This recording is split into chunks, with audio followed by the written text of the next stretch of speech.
What's up, track trainees? What's up, track trainees? Good morning, everyone. Good morning, everybody. I hope, guys, you are all doing terrific today. Guys, we are about to start with today's speaking partner session, and we are going to be talking about annoyances, right? We're going to be talking about annoyances. And as you may know, during our live event, one of the things that we're going to be doing is number one, we're going to be covering some vocabulary, right? That obviously this vocabulary is going to be important in order for you to practice to have this input. And then in our speaking partner session at the end of today's episode, you will have the opportunity to jump in our in our event from YouTube, and I'm gonna be there with you, everybody, just practicing your speaking partner. So we have the first people commenting on TikTok. Hello, guys, welcome. The welcome to the track trainees, right? We have Shaburrimientos. What's up, man? How's it going? We also have Villanueva. Hey, yo, wait, what's up? And Villanueva, how can I talk with you? Practice my English, bro. Not a problem, Villanueva. The only thing you need to do in order for you to practice and join today's session is go to YouTube right now. Go to YouTube right now. We are live as well. And I am sharing with you the link in order for you to jump in. And this link will lead you where I am, right? Will lead you where I am. So let's go ahead and see the link. It's just right there in the comments on YouTube. The only thing you need to do, Villanueva, is to go there, and we are gonna be talking about today's topic, which is annoyances, right? And what does annoyances mean? Well, obviously it's plural, right? It's plural. And let me go ahead and start with the following. Just pay attention to the following sentence, right? The following sentence says, people, right? People who think they know everything are a great annoyance to those of us who do. That's a great expression, everybody. So let me go ahead and start off with the first sentence, and let me copy it and paste it on our live stream, right? So there's the saying that says the following: people who think they know everything are a great annoyance to those of us who do. Alrighty. So Villanueva, I'm gonna be waiting for you. If you would like to jump in our today's episode of speaking partner session, annoyances will be just great, right? Pronunciation, everybody. Pronunciation of annoyances, right? It's just right there. This is the way that you pronounce today's speaking session or today's topic, which is annoyances, right? We have our first track trainee and on YouTube. So please let us know your name, and if you're ready to jump in, it will be just a pleasure, right, to talk to you and start practicing some of today's question, everybody. Today's question, we have a bunch of questions, guys. So no worries. As long as you would like to jump in, it will be just great. So we're starting, everybody. We're starting right now. I'm gonna be waiting for you on YouTube, so we can go ahead and start.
Alrighty, everybody. Alrighty. It's my pleasure to have you all in our free speaking partner session, which is brought to you by the Improvement Program Plan.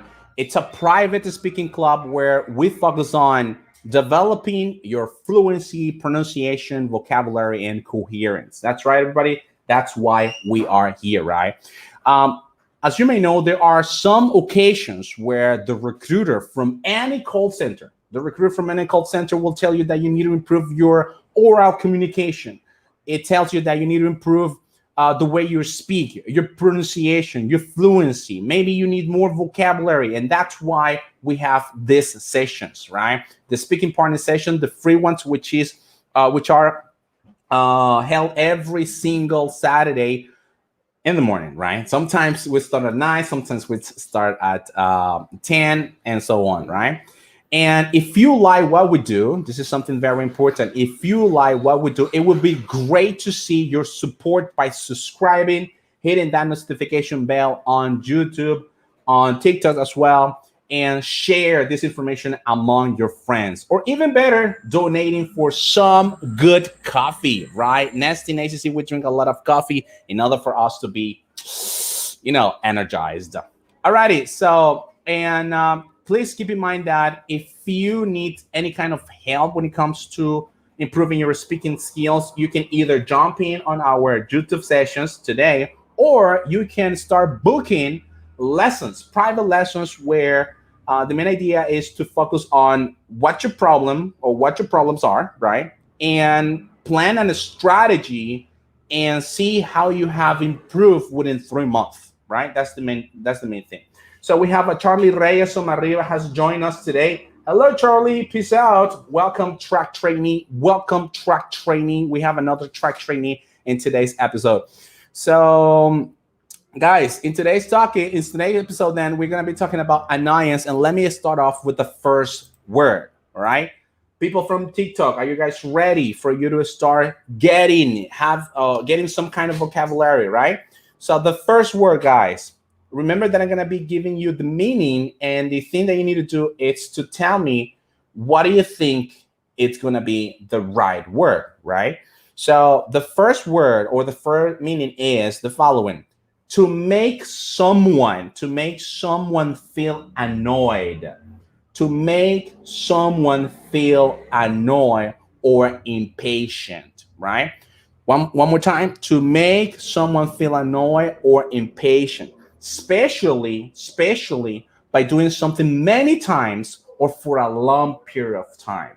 What do you think it is? What do you think it is, everybody? Once again, to make someone feel annoyed or impatient, especially for a long period of time, and for something so many times. What do you think it is? So we have Emmanuel. Hello, track trainee. How's it going? We have Will. Hello. Okay. Hi, I'm Erling. How can I practice my English to improve my conversation? Yep. Not a problem, Erling. Thank you very much. New track trainee. The only thing you need to do is to go to your browser, right, on Google or whatever browser you may have on your cell phone or in your computer, and then the only thing you need to do is to pretty much search for Nesting ACC on YouTube, and you will see me there live, right? And in the comments, you will see a link where you need to click the link or to tap the link, and it will lead you where I am right now. I'm just waiting for you guys if you would like to jump in today's episode, right? Alrighty, so we are with the first, let's say, meaning, right? We have the first with the first word, and the first word, as I just mentioned, right, is to make someone feel annoyed or impatient.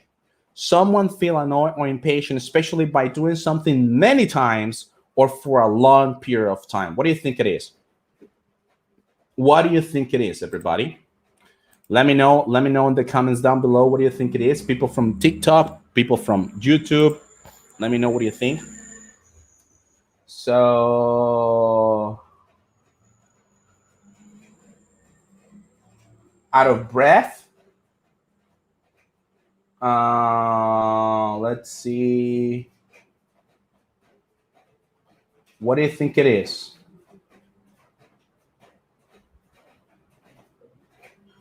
Any idea, everybody? And the first one, right? The first one is, guys, this topic, it's kind of interesting because even though we feel this from time to time, when we are dealing with some customers, or maybe when we are dealing with our own supervisor or coach, we might feel sometimes, or maybe, right, maybe you are facing a situation with your spouse in case you're married, or with your girlfriend, if you in case you have one, or girlfriend in case you have one, right? So boyfriend or girlfriend. So, and the first word, everybody, is irritate, right? Irritate. That's going to be the first word of today. So what does irritate mean? Irritate means to make someone feel annoyed, to make someone feels annoyed or impatient, right? Especially by doing something many times for a long period of time. That will be the word irritate. So that's going to be the first word of today's lesson, irritate. Irritate, irritate, right? So, and the main idea is that you bring a piece of paper and a pen in order for you to write down all those new words, all those new concepts. And later on, I'm going to be asking you some questions where you are going to be using the new input of today's episode. And we have our Lynn Campbell Telf. Love this. Thank you, new track trainee. Welcome. I would appreciate that you can go ahead as well and share this live event among your friends. And if you would like to jump into our speaking partner session on YouTube, you are more than welcome to do so. Alrighty. So next word, guys. Next word is informal. This is very informal. We use this very much when we speak English, right? We use this a lot when we speak English.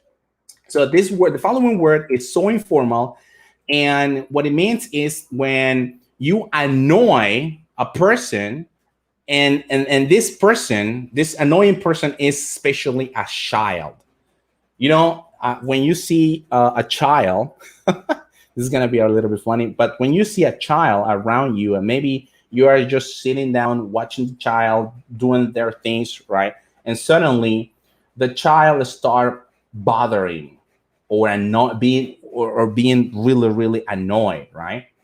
And making a lot of noise, and it's just playing around very loudly. How would you feel?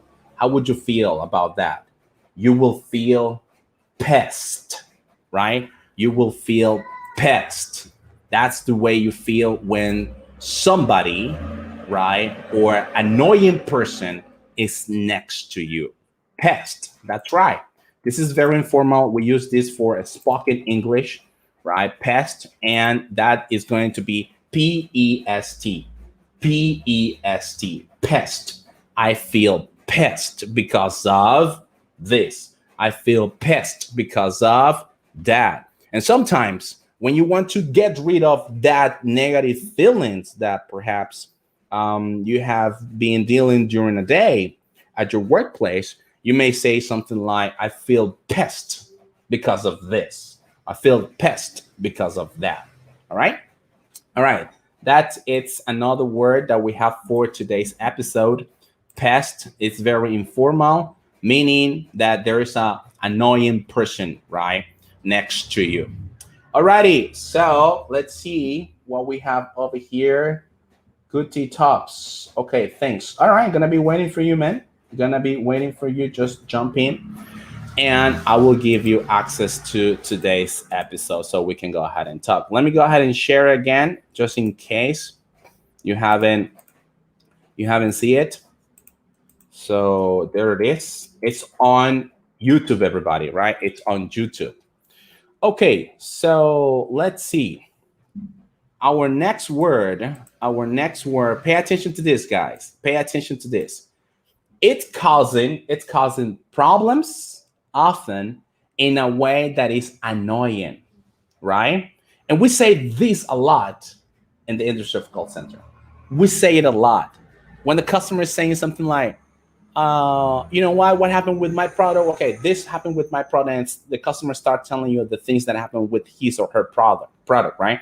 And then what would you say to that? What would you say? You would say something like, I'm sorry for the what's gonna be the word? The word is I'm sorry for the what? I'm sorry for what? I'm sorry for the any idea? Anybody? I'm sorry for the inconvenience. Very good. Very good, Kibu. There you go. There you go. There you go. Inconvenience, right? So we have the word inconvenience and inconvenient. What's the difference, guys? What's the difference between inconvenience and inconvenient? Does anybody have any idea about the word, the difference between inconvenience versus inconvenient?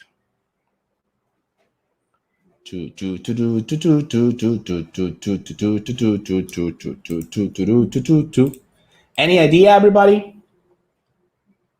Inconvenience, Charlie. Thank you, Charlie. And what's the difference inconvenience and inconvenient? Does anybody know what the difference between these two words? Can we say, sorry to hear about the inconvenience? I'm sorry to hear about the inconvenient.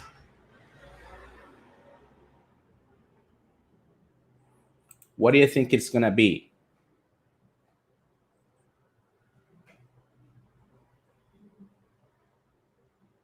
Yeah, there you go. There you go. Absolutely. Kibu. Melendez, right? If I'm not mistaken. So Kibu says, lo otro es más oportuno, mientras lo otro es más como el issue que pasa. Inconvenience. Guys, as simple as that, right? As simple as that. Inconvenience, as Kibu has said. Wendell. Yes, Wendell. I got it, man. You know, I'm sorry about that, Wendell. I just forgot my notebook today, but let me just go ahead and write it down on my notepad. So making sure that I won't forget this. So Wendell, yes, welcome back. Well then. Wendell, yeah, I can tell you a new track trainee, but you are not a track trainee, obviously, right? Because you're working already in the industrial call center, which is great, right? Which is awesome. So then we have, going back to the two words, inconvenience with CE at the end, inconvenience, and inconvenient. It's pretty much the part of the speech in a sentence. Let me go ahead and put this in plain English or simple English. Pretty much inconvenient with T, inconvenient with T.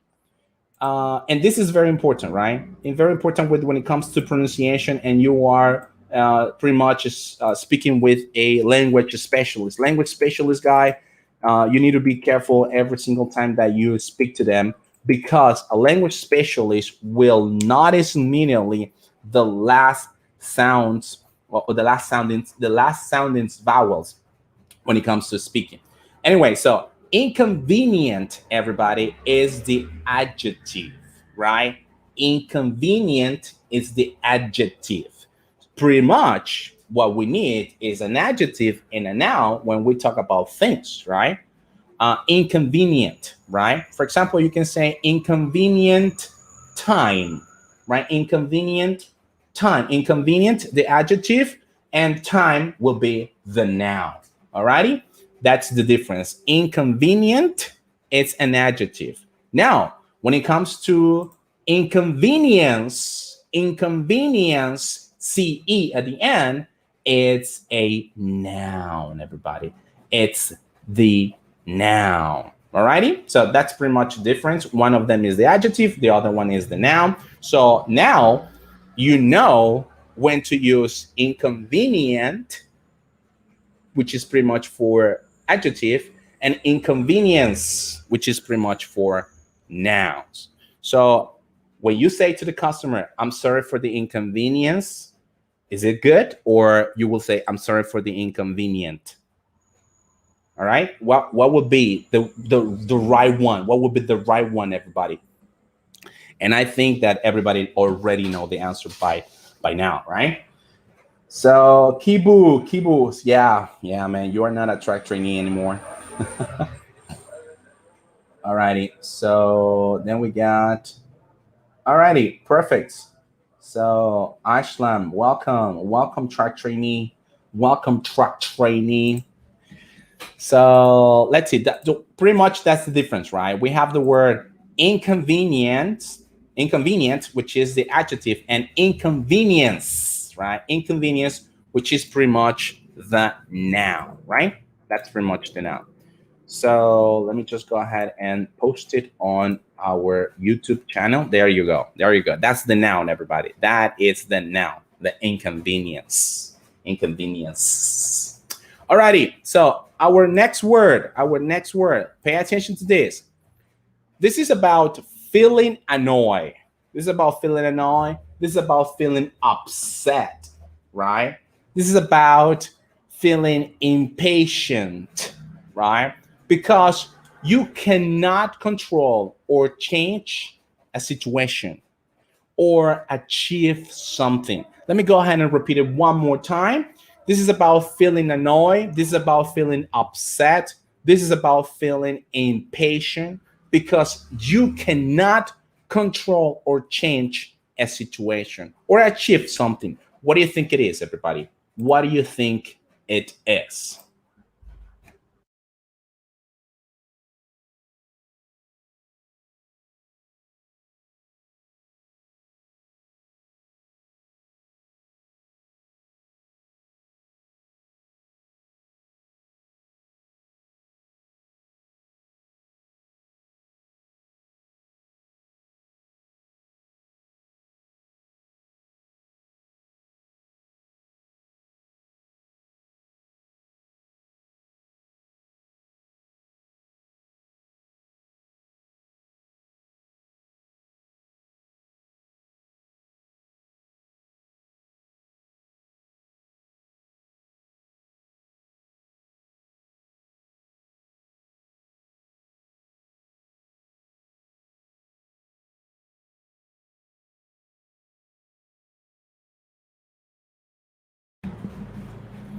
Alrighty, so we have Kibu saying anxious to the former word. The former word it's feeling annoyed. The word was feeling annoyed, feeling upset, impatient, because you can't control or you can't change a situation or you can't achieve something in your life. What do you think it is? I give up. So Kibu gives up. All right. The word is It's coming from frustration. Frustration is the noun, right? Frustration. And frustrated will be the adjective. And by the way, guys, by the way, people from YouTube and people from TikTok, in today's episode, we are going to review one of the grammar that is inside this lesson.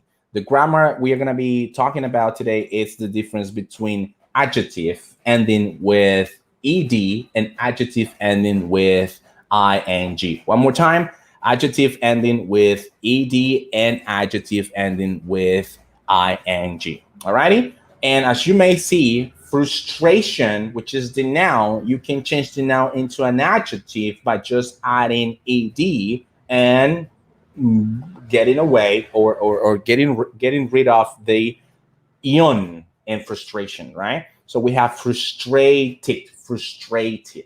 Alrighty. So when do you feel frustrated? You feel frustrated when pretty much you feel annoyed, besides upset, besides impatient, when you cannot control or change a situation or you can't achieve something. Sometimes you might feel frustrated. There you go. There you go. We got argumento. Oh my good. Argumento. My goodness. My goodness. Yeah. Track trainee, you're totally right. Frustrated, right? Frustrated. Very good. Very good. Awesome. Awesome job. Alrighty. So next word, guys. Next word. Pay attention to this. A lot of people use this one. Yeah. How do you feel today? I'm very angry. I'm very angry.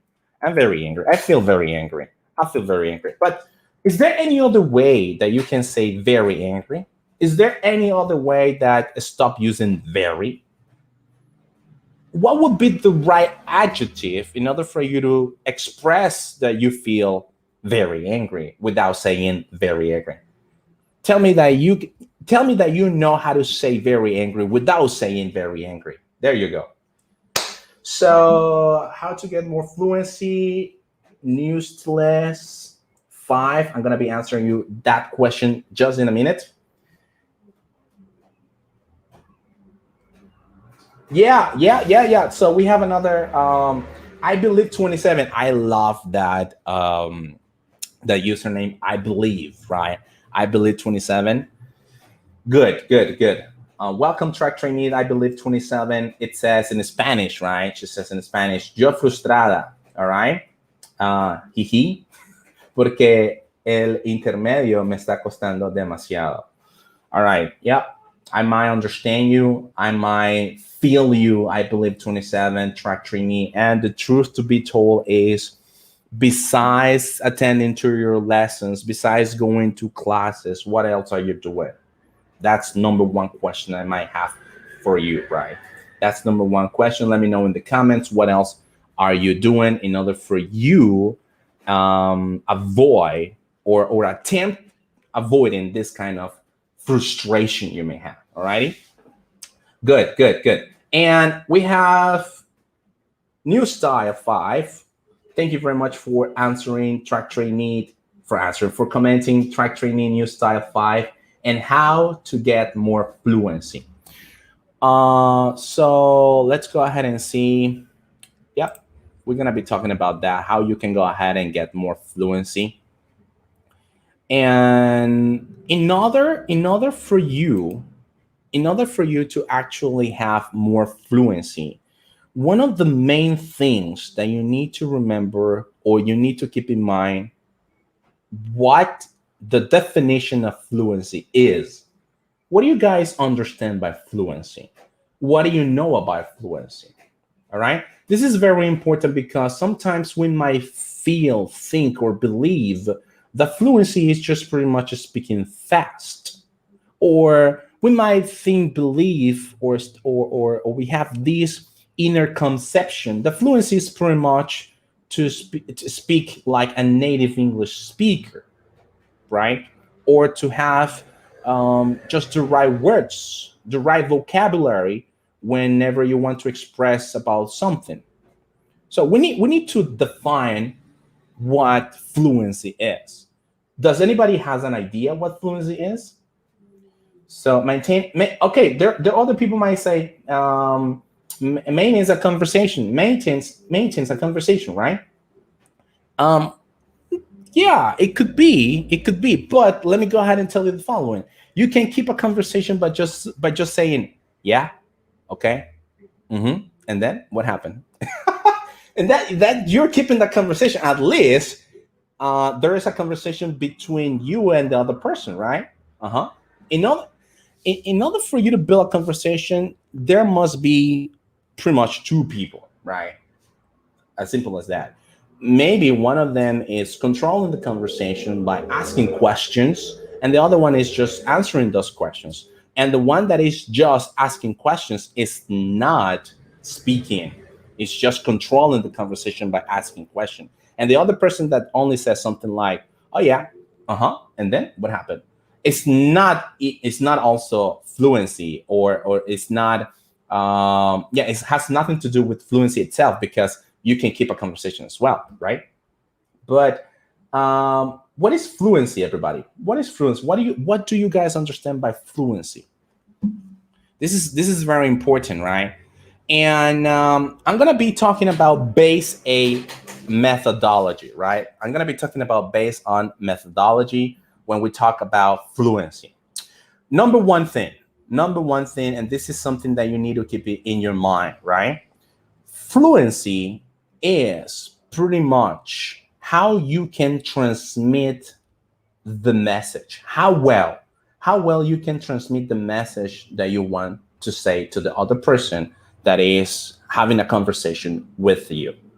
When you are talking with a recruiter, for example, in the industry of call center, or a language specialist, or a operation manager, you need to demonstrate that you have vocabulary, you have a neutral pronunciation, you have enough coherence, and you have enough fluency itself, right? Now, let me just go ahead and break it down, right? I will break it down. Fluency, in other words, it's not speaking fast. Fluency, one more time, is not speaking fast. Alrighty?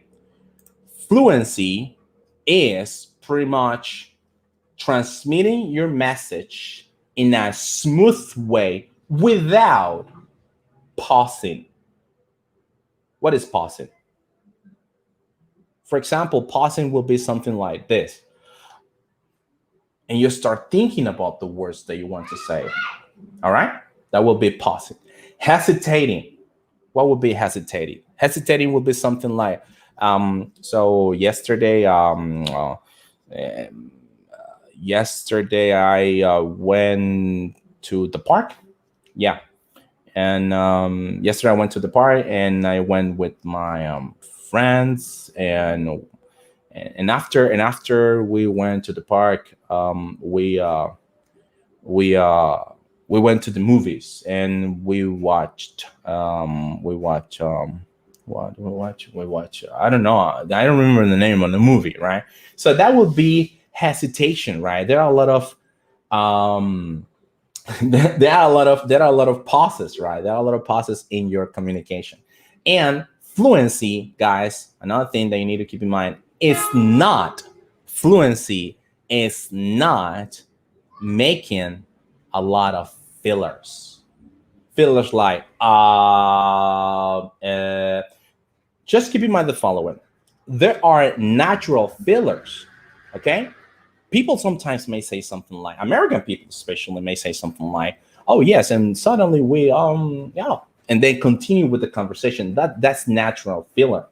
Unnatural filler will be something like, and you start hesitating and pausing about the words or the message that you want to say. And something else that you need to keep in mind, that fluency is not repetition. Alrighty? And what is repetition? There are two kind of repetition. Repetition number one, it's when you have a sentence, you stop at the middle of the sentence and you go back again at the beginning and you try to finish the following next time, right? For example, I went to the beach, right? You go back to the beginning and then you finish the sentence. So that is repetition. And another one is, yeah, I went to the beach. I have good time with my friends. We have a couple of beers, and after that, I just have the opportunity to swim because I went to the beach. So I went to the beach. You said it already once, and then you said I went to the beach again. So that's pretty much repetition. So there are two kind of repetition for you to keep in mind. So in your speaking, in order for you to understand what fluency is, you need to think about those things. Avoid hesitation, avoid repetition, avoid pausing, and avoid filler. And we have a really good question for David, from David, right? David, okay. David Sanavia 79. Welcome, welcome, and thank you very much for shooting your question. Track trainee David Sanavia 71. It says, how can I improve my fluency? Guys, everybody, just pay attention. This is very important for you to understand. How can you improve your fluency? Fluency is pretty much a sub skill of speaking skill, right? Remember that in English we have four main skills. We have reading, we have writing, which are pretty much our courses in Nicaragua are made of, right? Reading and writing. And then they will teach you listening and speaking as the last option. But we are doing it, or language centers are doing it totally wrong.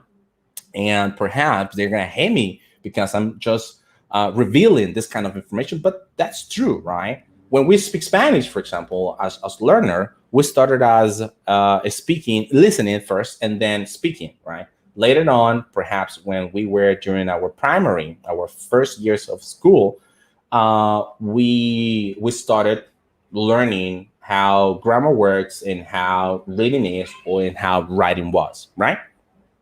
That's the thing.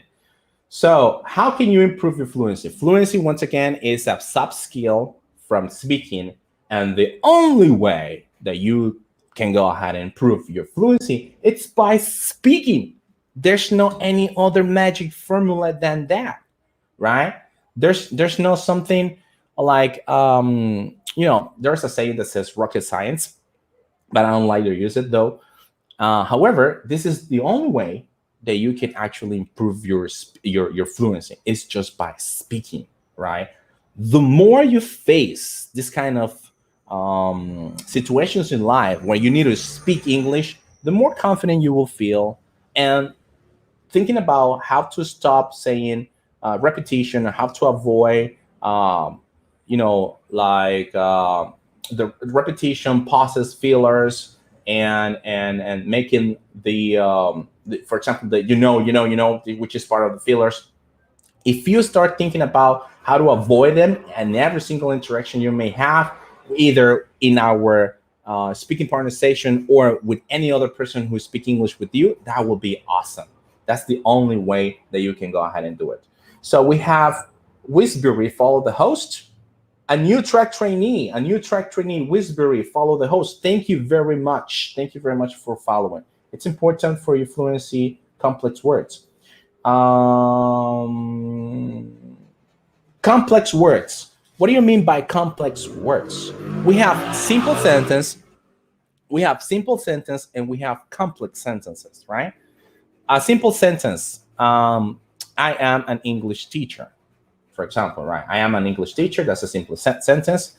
I am an English teacher, which teaches about IELTS and teaches how you can have better opportunity, how you can prepare yourself for a better job preparation in the industry of call centers. So that will be something more complex because you're using connectors or linkers between your sentences, right?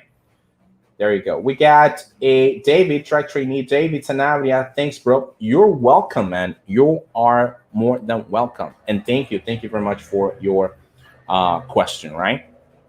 So let's see right here. All right. So going back to our main question, right? How do you say? Tell me that you know how to say "I'm very angry" without saying "I'm very angry." How would you say that? Argentina, Azucena, hello, welcome. How's it going, Azucena? How do you doing? How do you doing, Azucena? Argentina.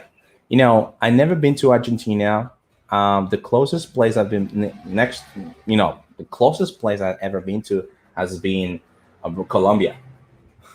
But even though I know that it's real far away, we have Ana Karina. Hey, it's from Colombia. Wow, amazing, amazing. Okay, the other day I was speaking to Mexican. Now I'm gonna be speaking to the south part, right, of America, which is great. It says whatever it takes. That's clases particulares. Yes, I do. We have our speaking partner session, right? Speaking private speaking partner session. The main idea of the speaking partner session, the private ones, it's that you can through a program that we have every single every 3 months. It's that how much you can actually improve during this 3 months. What we're going to be focusing on, we focus on fluency, pronunciation, vocabulary, and coherence based the IELTS speaking criteria. What is the IELTS? IELTS is an international exam that proves how good you speak English. IELTS is evaluated from 0 to 9, right? And it's like the same in CEFR from A1, A2, B1, B2, C1, C2, right? It's pretty much the same evaluation, right? Or the same criteria in order for us to evaluate a person who is speaking English. But yes, right? Yes, there you go. There you go. Very good job. We got Gilbert. Welcome, Gilbert. And the word, guys, something that I just mentioned earlier. Tell me you know how to say very angry without saying very angry. And we have our friend, our track trainee, Gilbert, and Gilbert says furious, right? Furious. There you go. Furious. So when we are learning English, most likely we'll say something like, I am very furious. I'm sorry. I am very angry, right? I'm very angry.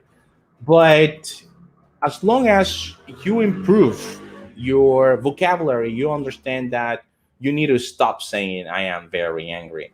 Pretty much we add very to everything. Very hungry, very angry, very frustrated, right? Very annoyed. But there are other words that you can say.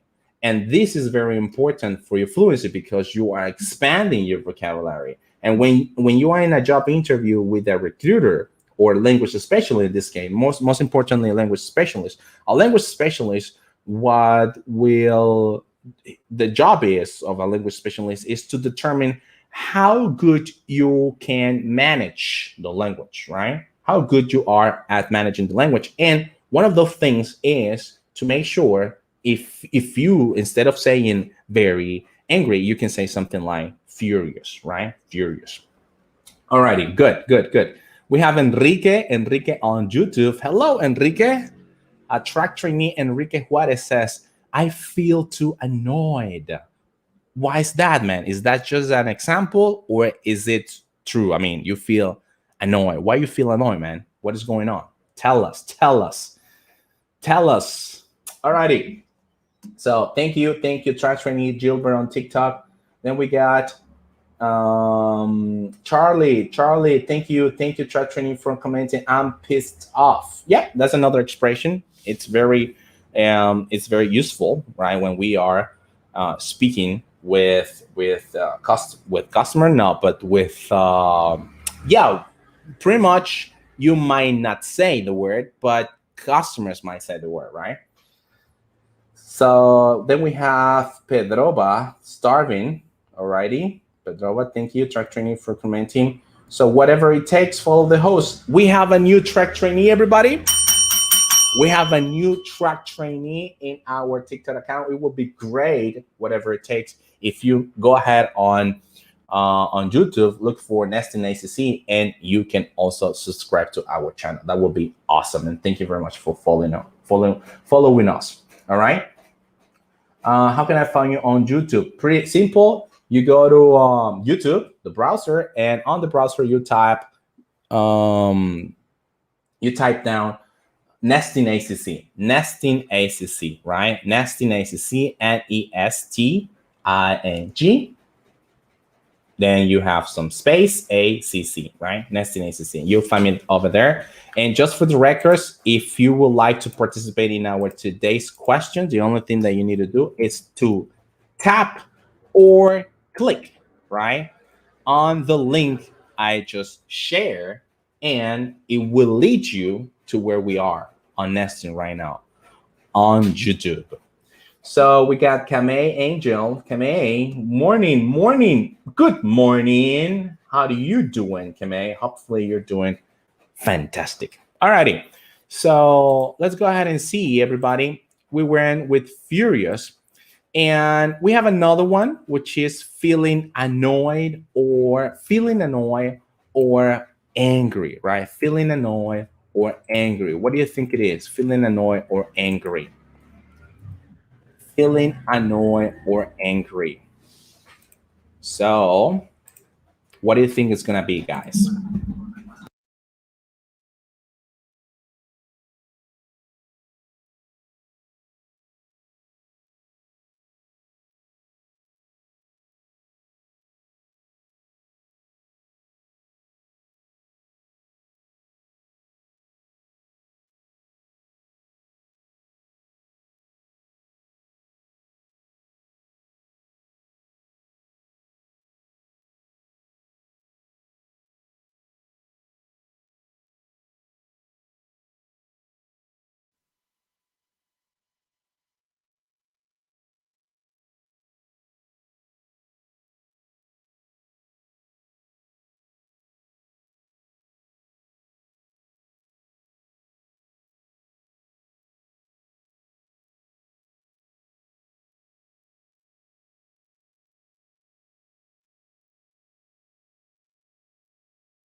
Alrighty. So welcome back, TikTok, and welcome back, YouTube. As you may know, we are running our bootcamp, the job interview preparation. It's going to be, it's set up or has been a schedule for July 1st, July 2nd, July 3rd. And pretty much what we need to do is to help you out for you to be ready for your next job interview in a call center. Alrighty. So we have another person right here. Another question from another track trainee, Gilbert. Gilbert says, "Hey, bro, what do you do?" Gilbert, pretty much what I do, it's helping track trainees, right, to improve their English for better job opportunities. And you name it, call centers working from a site or call centers working from home, right? And apart from that, I run the project, which is Nesting ACC. And at Nesting ACC, what we do is different kind of workshops in order for you to feel comfortable with your English and with your skills for that coming job interview, for you to have the opportunity to get yourself hired in the industry of call center. That's what we do. Alrighty, so Kame Angel, feeling uncomfortable. Why, man? Why you feel uncomfortable? It's just part of the lesson, or you actually feel uncomfortable? And then we have another user, try trainee 7450037. It says, "Hi, man. Peace, man. How's it going?" Alrighty, so then we have the following idioms and expressions, guy. Idioms and expression. The first idiom and expression that I want you to keep in mind is the following. Keep in mind that in no audio in your advertisement. Really, you gotta be kidding me. There was no audio. Thank you very much, Enrique, for letting me know that. Thank you, thank you, thank you. I do appreciate that. I feel great now, though. Okay, so let me just go ahead and say, Enrique says, it's an example, another way to say I'm very sorry. All right, thank you, Enrique. Thank you so much. Enrique, I feel great now, though. Oh, okay, that's much better. That's much better to read it, okay? And then, thank you, Enrique. Thank you for letting me know, and I will fix that part, right, of the audio eventually. So, all right. So, guys, in English, besides vocabulary, we need something that it's called idioms and expressions. Idiom and expressions. There are some books. There are some English textbooks where you might find some of them, but because maybe you are not familiar with them, you might skip them, and you might not to take the advantage that you need to take from them, right? So what we need to do, obviously, in this kind of events, it's to make sure is that you are going to be able to understand, besides the vocabulary that we are developing today about annoyances, you need to know also some kind of idioms and expressions, right? And the first idiom and expression that I have for you is the following: is pain in the neck, right? Pain in the neck. Does anybody know? Does anybody know what pain in the neck means? Pain in the neck.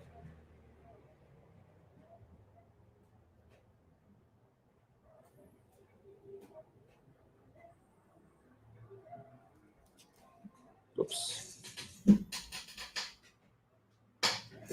Pain in the neck, everybody. Pain in the neck. What does it mean? Pain in the neck.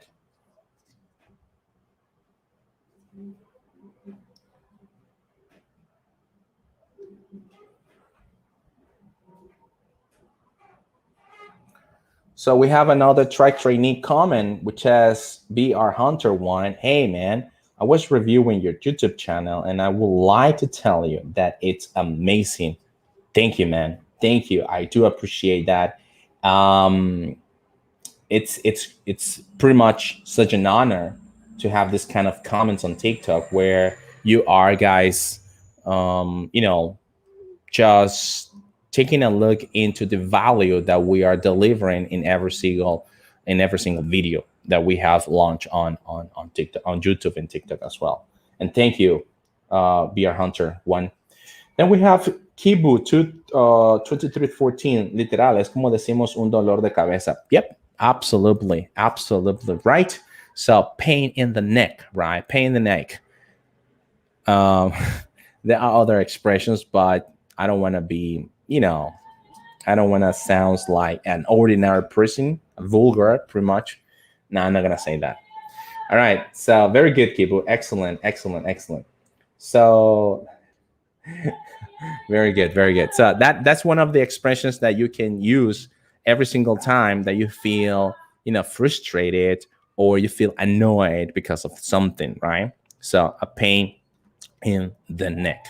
Another one, guys. Another another expression, right? Another expression, another idiom and collocation that you can use is the following. Tun, tun, crazy, crazy. Which one is this one?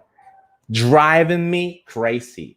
Driving me crazy. What does driving me crazy mean?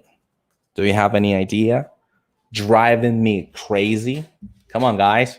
Keep in mind that you need to, you need to, uh, you need to copy these words. You need to copy these words and use them, right?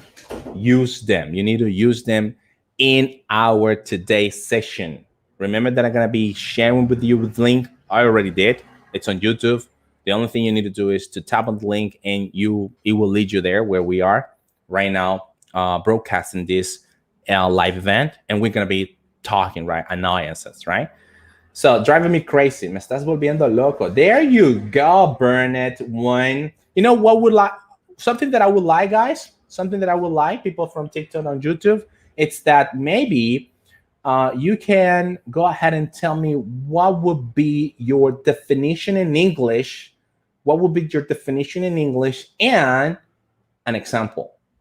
Definition in English and example. Remember that the idea is to practice your English, and we can start practice our English even from sending a comment, right?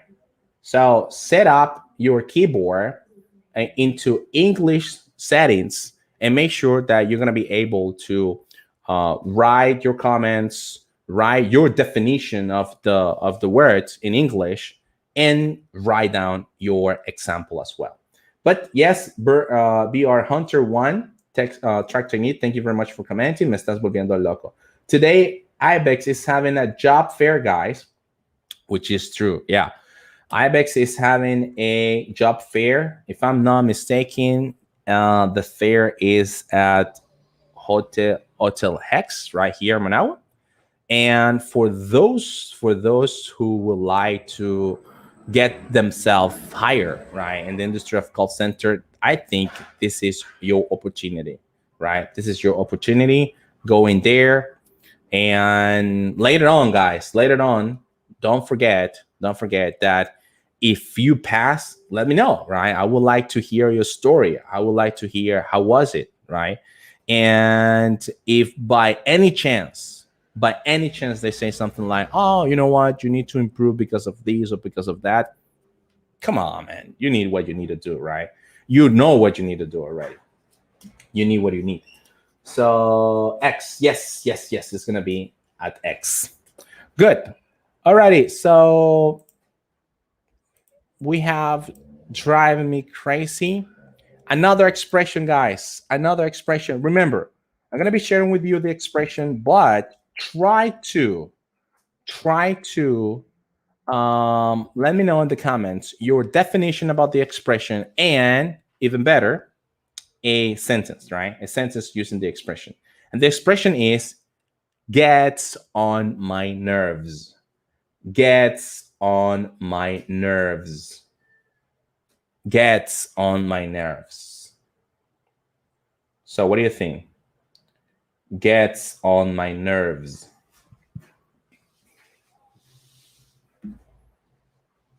What does gets on my nerves mean? What does it mean? Any idea? Gets on my nerve. Alrighty.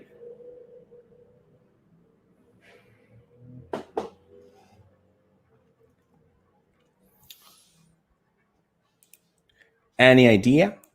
So pretty much gets on my nerve, it's to irritate, right? It's to irritate someone.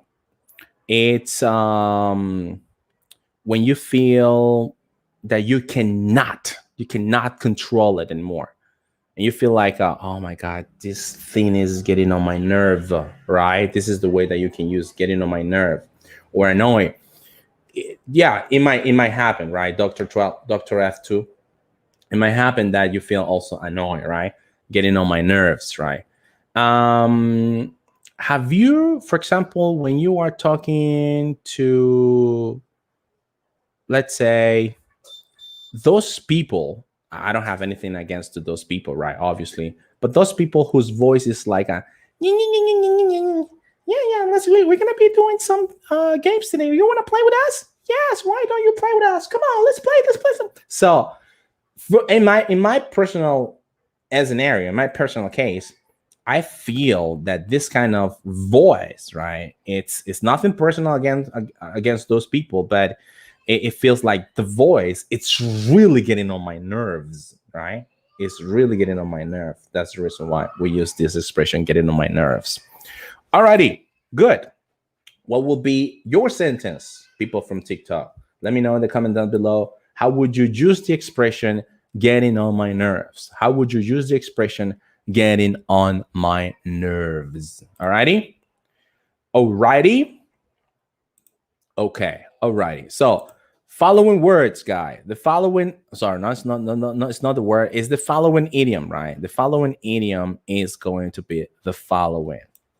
So, here we go. And remember that some of the expressions are, you can translate them, let's say translate them, or you can get the meaning literally how they are written, but there are others that you cannot. For example, this one is hit the roof. Once again, hit the roof. Hit the roof. One more time, hit the roof. Hit the roof. Hit the roof.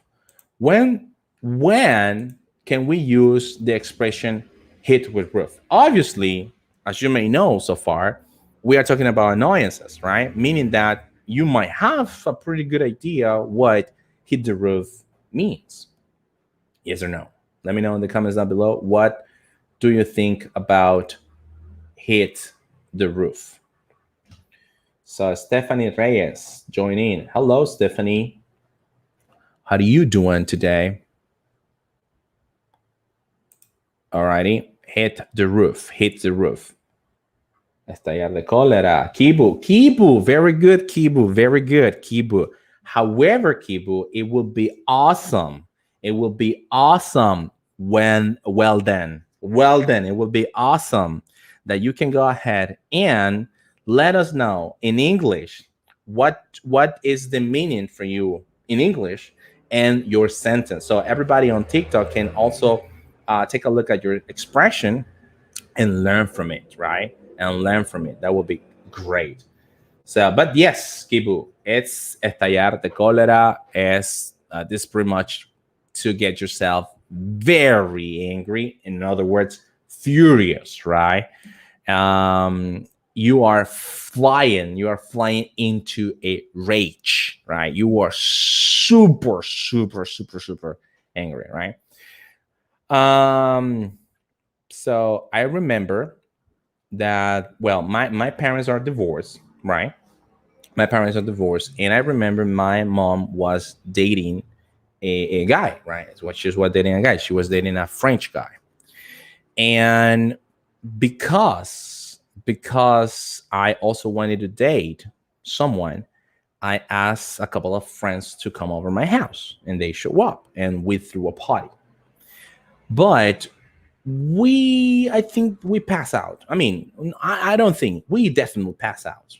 We were so drunk and everything was a mess. My mother hit the roof that day. You see, this is the way that you can actually use this expression. My mother hit the roof because I passed out. I invited my friends to the party that I threw with them, and everything was a mess when she came back. So that was a true fact, right? Just for the records. Um, whatever you are, mom, I love you. All righty. So next one, guys. Next one. Pay attention to the following. Next expression is the following, right? So bugs me. Bugs me. What does bugs me mean? So let's say Dr. F2, probably when someone already ran off Very good. Very good job. Very good job, Dr. F2. Very good job. Excellent, doctor. Good job. Good job. Give me those five and a fist bump. Those five and a fist bump. All righty. So there you go. Very good. Good. So then we have I haven't got control my nerves when I okay. Well, I think the sentences might not complete. That's the reason why it seems to me like there's something that is missing, right? To make sense. I haven't got I haven't got control my nerves, my nervous. And when I would appreciate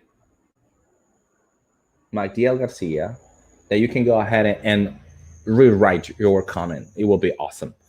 So then we have Joe Gutierrez. Hi, my friend. How's it going? Bugs me, bugs me, bugs me, bugs me. Bugs, bucks. That's another thing. Bucks. This is a box.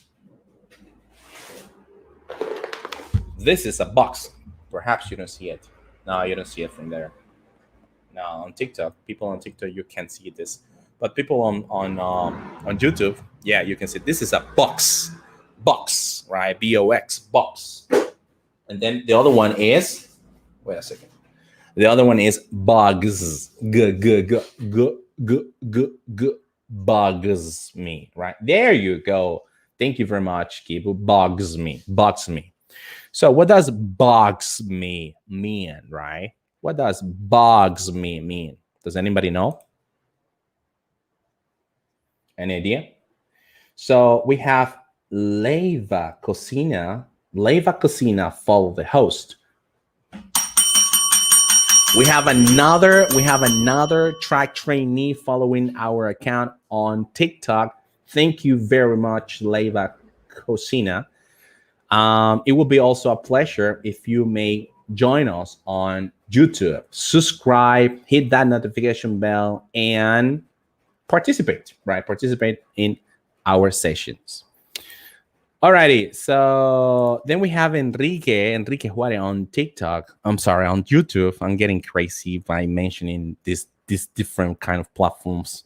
Enrique Juarez says, it could mean me tienes loco. Bugs me?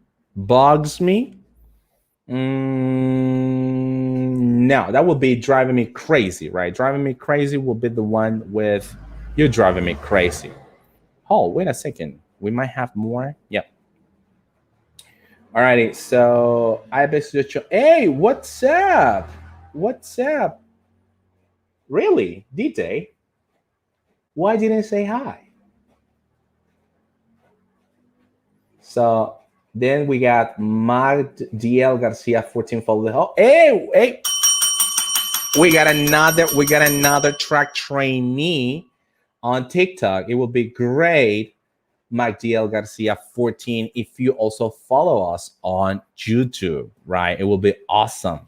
Please go and subscribe, and you may participate as well in our today's event, right? So Dr. F2 says, it wouldn't be like bothering someone.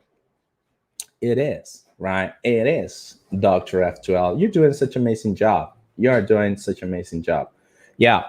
Bugs me. It's stop bugging me, right? You need to stop bugging me, please, or bugs me. It's stop doing things, right? That are very annoying or irritating for you, right? Irritating for you. It pretty much bugs me. It's to irritate someone or to bother, as Dr. F12 said or wrote, to bother someone, right? So imagine that, I don't know how many of you have siblings, younger siblings or brothers and sisters who are younger than you. How many of you? Or older, right? Older siblings than you. How many of you? Most likely, I remember when I used to live alone, I used to play really, really heavy with my sister. She is 7 years difference from the age I have, right? And I pretty much used to play with her Smash Down, right? Lucha Libre. I used to play with her Smash Down, and pretty much she's a girl. Obviously, she doesn't like this kind of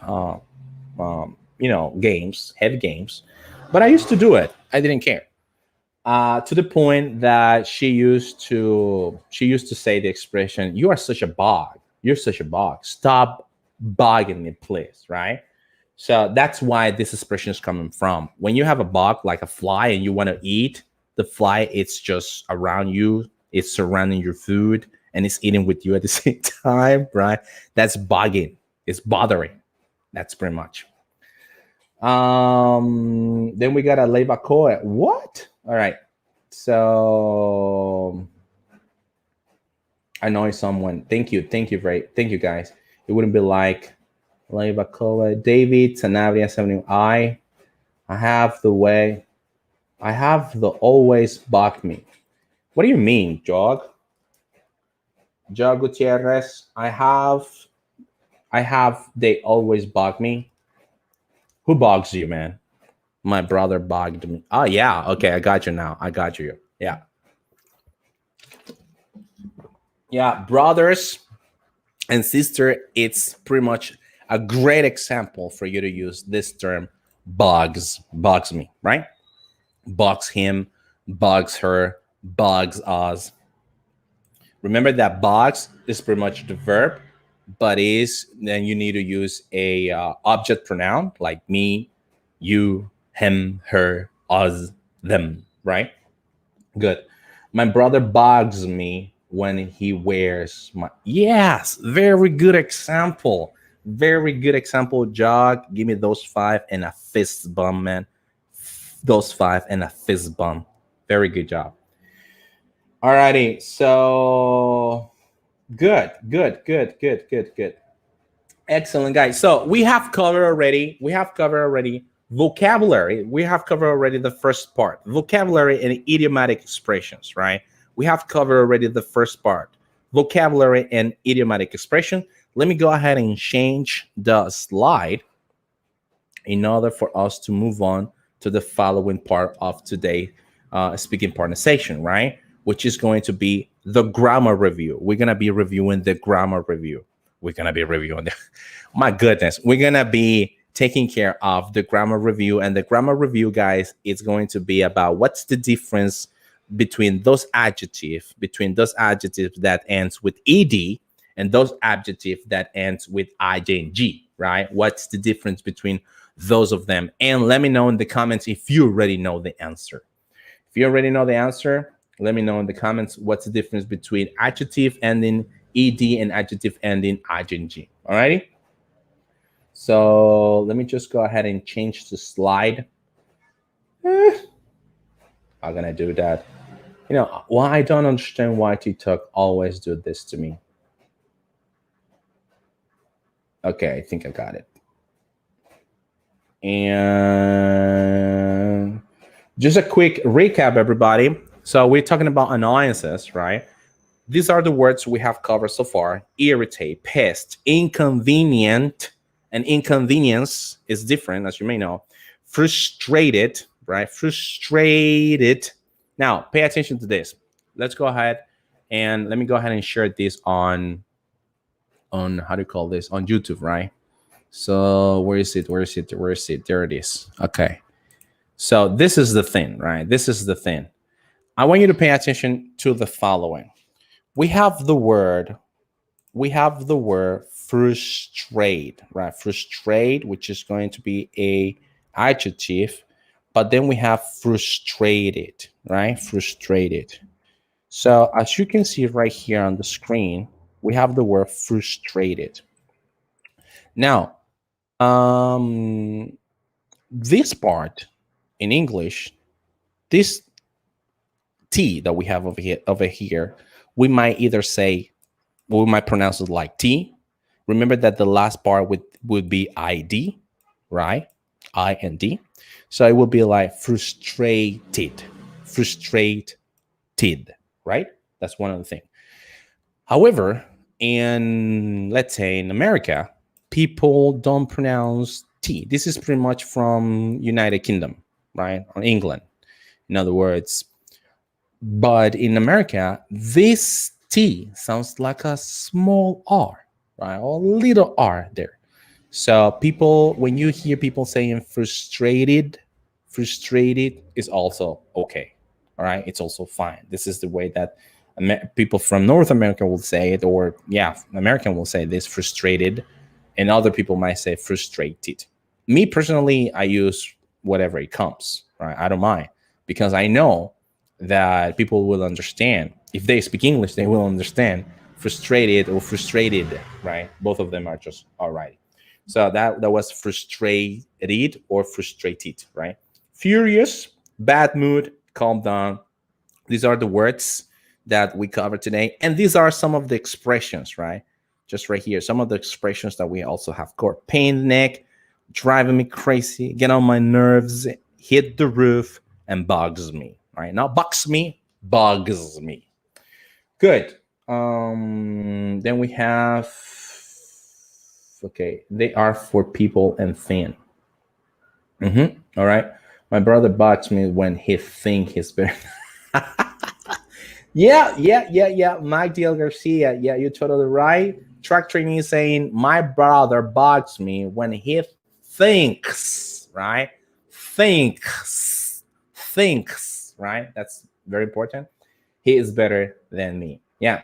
There is another expression, by the way, that I just shared with you a couple of minutes ago. Pay attention to this, Magdiel Garcia. Pay attention to this. People who think, people who think they know everything are a great annoyance to those people that we know or we do, right? Feelings and condition, yes, that's what we're talking about. Annoyances, right? Annoyances, especially in the negative side, right? Negative side, which is annoyance. Alrighty. So okay, right now we have the our guy from yeah, he's selling. What is he selling now? I don't know. Oh, we need to wait. You have reason because there's a third person. Yep. Thank you. Yeah, that's okay. Alrighty. So guys, let's move it on. Let's move it on with today. I think no, he's just picking up things, this man. I'm not quite sure. Yeah, it's junk. They are just collecting junk, right? That's what they do. Imagine work from home and that thing happens. Yeah, man, that would be that will be a frustrating situation. I will feel frustrated, and that's what we're gonna be talking about, guys. So thank you very much for this transition to the main topic of the event, which is what's the difference, guy. What's the difference between those adjective ending ing and those adjective ending with ed? For example, just right here on YouTube, we have the word frustrated, and we might also have the word frustrating. So we have the word frustrating. What's the difference between frustrated and frustrating? Any idea? Frustrated versus frustrating. This is a grammar review, right? Grammar review. Grammar review, everybody. Frustrating. What's the difference between frustrating and frustrated?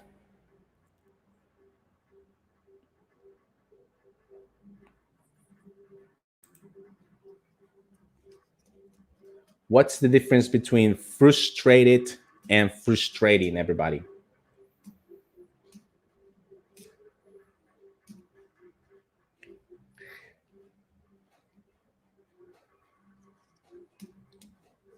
Any idea?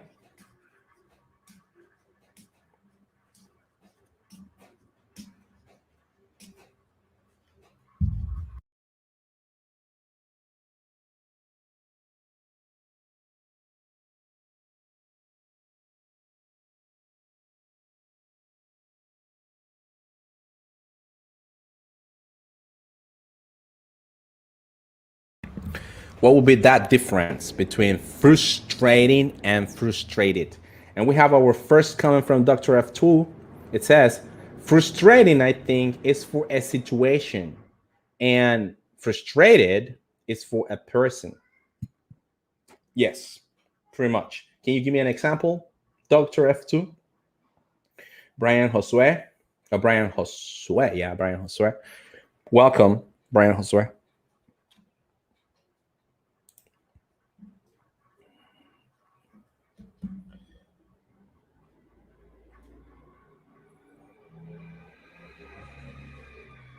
So, what do you think, guys? Frustrating and frustrated. What will be the main difference between frustrating and frustrated?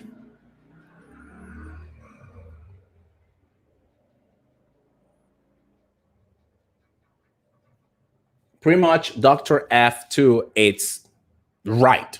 It's totally right about the difference between frustrated and frustrating.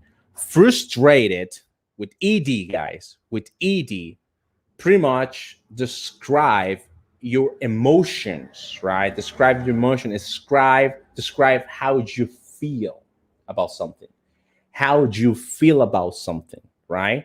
And how can you feel, or what are the kind of feelings that you might feel about something? You can feel frustrated, you can feel annoyed, right? You can feel annoyed. You can feel as well. Wait a second. Oh my God, what is this?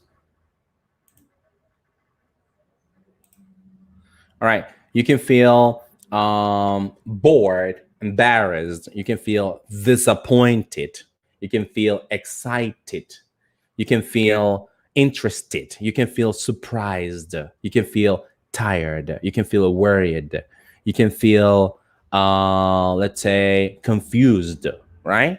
ED at the end. This is how you feel. How you feel. It's about feelings, about something. Now, on the other hand, ing is how that thing makes you feel, or how that thing makes you feel, right? In other words, when you use ed, it's for people. You use ed for people, and for things um, you use ing, right? If we have annoy, the ing, what will be the ing? Annoyed.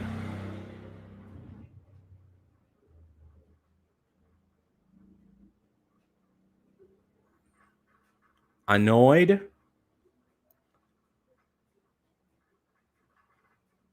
What would be for annoyed? I feel annoyed. That is, I feel annoyed. That is what? I feel annoyed. That is,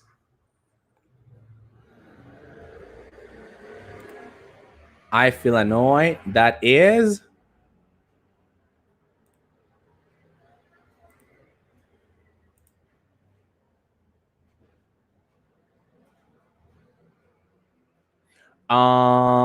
Enrique.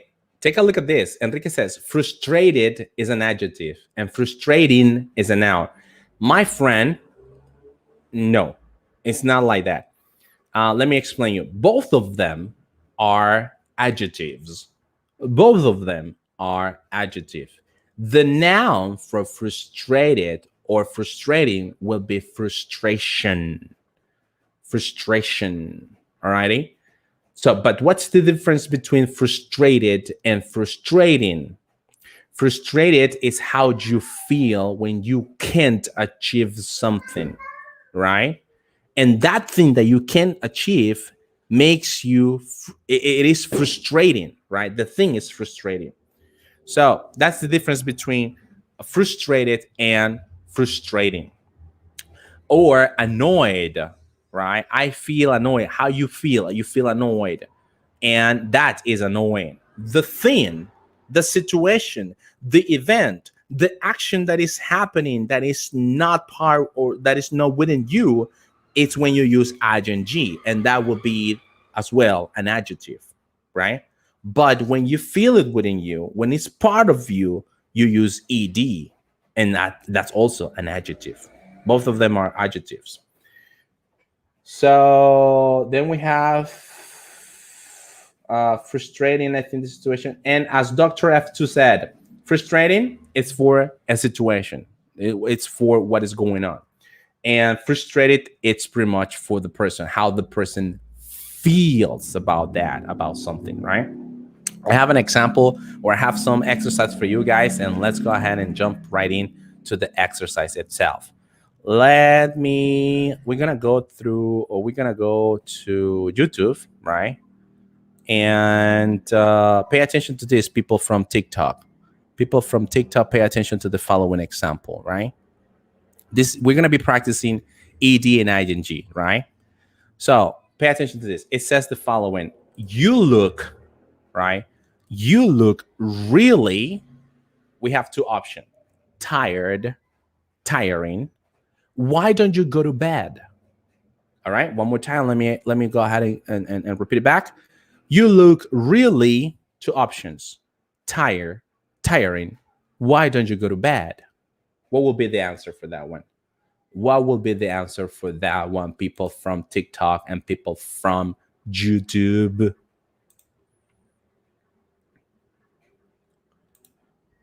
What will be the answer for that one? Once again, you look, bam, bam, bam, bam, tired, tiring. Why don't you go to bed? So we have some of the questions right here. Nestor, when Converges existed, did you have the chance to work for them? Converges had a sales campaign. I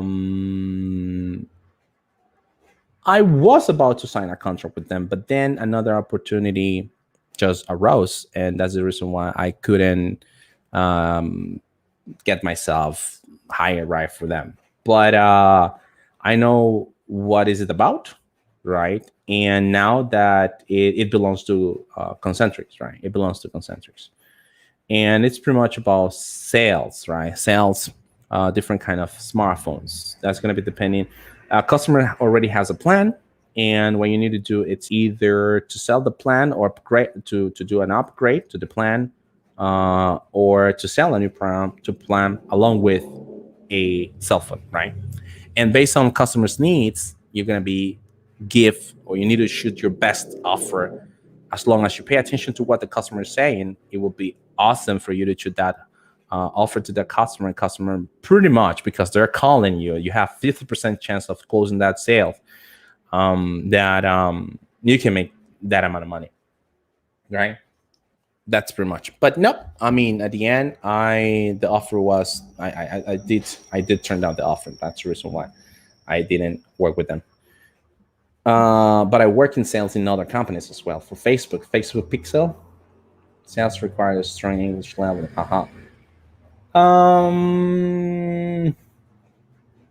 It depends. It depends.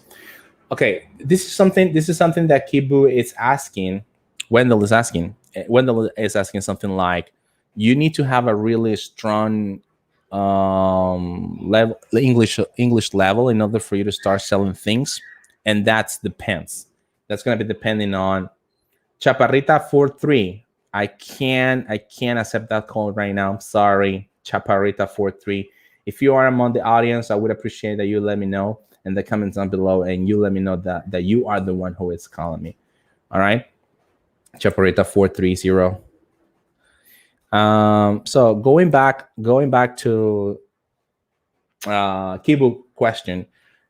In order for you to have the opportunity to work in a sales campaign, you need to remember that there are pretty much two kind of sales teams.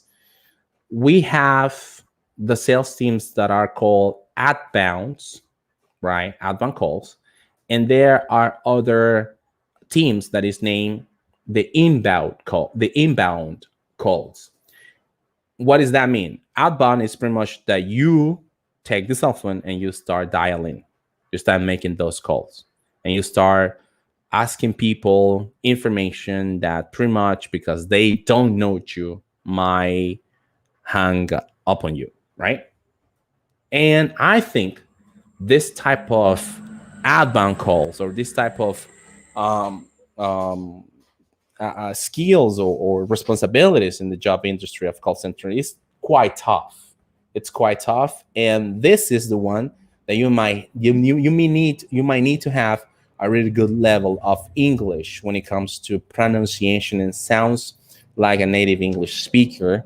Um, Possibly, right? I mean, you need to have that skill because you remember that you're going to be getting in contact as a first call with a native English speaker, and if he hears something like "Who are some something like strong accent," they might freak out, especially for the things that has happened in the past, like scam and all those things, right? They might freak out because of that. So for that part of English, yes, you might need to have a really good uh, advanced features of pronunciation, right?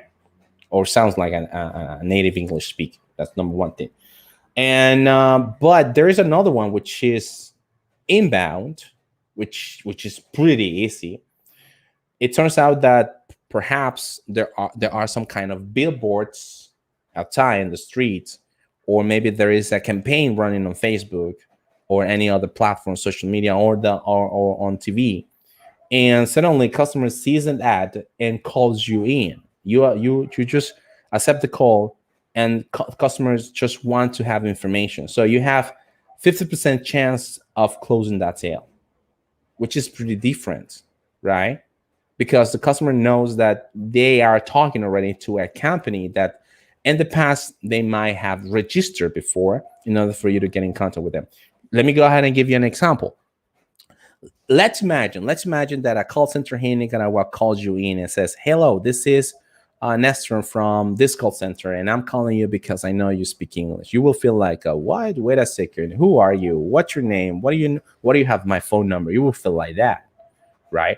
But if you see an ad and suddenly you register with them in order for them to call you, that will be different. You see, so that's the difference between inbound and outbound, right? So if you need to have a really good English, it's for outbound calls, most likely, right? Most likely. But for inbound, your English, I mean, you need to have an acceptable English levels, right? Level of communication.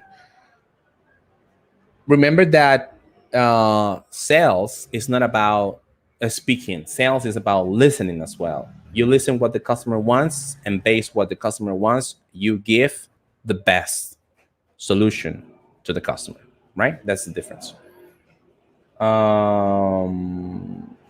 Okay, sales requires strong level English. Un taller para sales sería 20. Okay, thank you, Kibu. Thank you. I will keep that in mind. I will keep that in mind. Nestor, can you explain to me something? It's true that when an advisor has experience, it's more likely to get hired easily in a call center. I know some bodies, they are not such a good at English, but they get hired when they go to apply. Kibu, that's true. I mean, when you have the experience in the call center industry, more especially if you would like to work from home, they know already what kind of skills you need to have in order for you to make sure you're going to be doing such a great job in that position that you're applying for, right? So the likelihood, right? The likelihood, in other words, the probability for you to get hired increases as long as you have worked for other call centers in the past, right? It increases. Me personally, sometimes when I'm just applying for call center, they already know what the kind of call center industry I've been to, and they just ask me, more particular questions when it comes to situations with customers. And when then I give them my answers, they are likely, okay, where can you start, right? Which is great, which is awesome. It's awesome. But yes, it's true. Then we have, that was Kibu, Dr. F2. And I've always been afraid of applying in a sales account, even if there's an inbound sales account. I'm gonna be super honest with you, everybody. Doctor F2. That's a really good question. You shouldn't be afraid. Among the among every single campaign that you might have heard of, sales and collections are the least that you're gonna be just you're not gonna be just. I mean, you need to keep it cool with the customer. You need to keep it nice with the customer, but are the least when you're gonna be saying something like "I'm sorry for that inconvenience," right? You won't say something like that in sales and in collections. Why? Because the way you treat customers is a little bit different from the way that a customer service representative would, or or rotation agent would, or a supervisor would, right? When it comes to that. So sales, when it comes to inbound, it's not easy. I mean, you need to develop the sense of listening, right? But you can do that obviously through practice, through time. But however, it's one of the easiest among of customer service itself, or retentions or collections. Why? Because you are not, the kind of the way that you need to say sorry for every single for every single thing that customer have to experience with the service or with the product the company offers, right? That's the thing.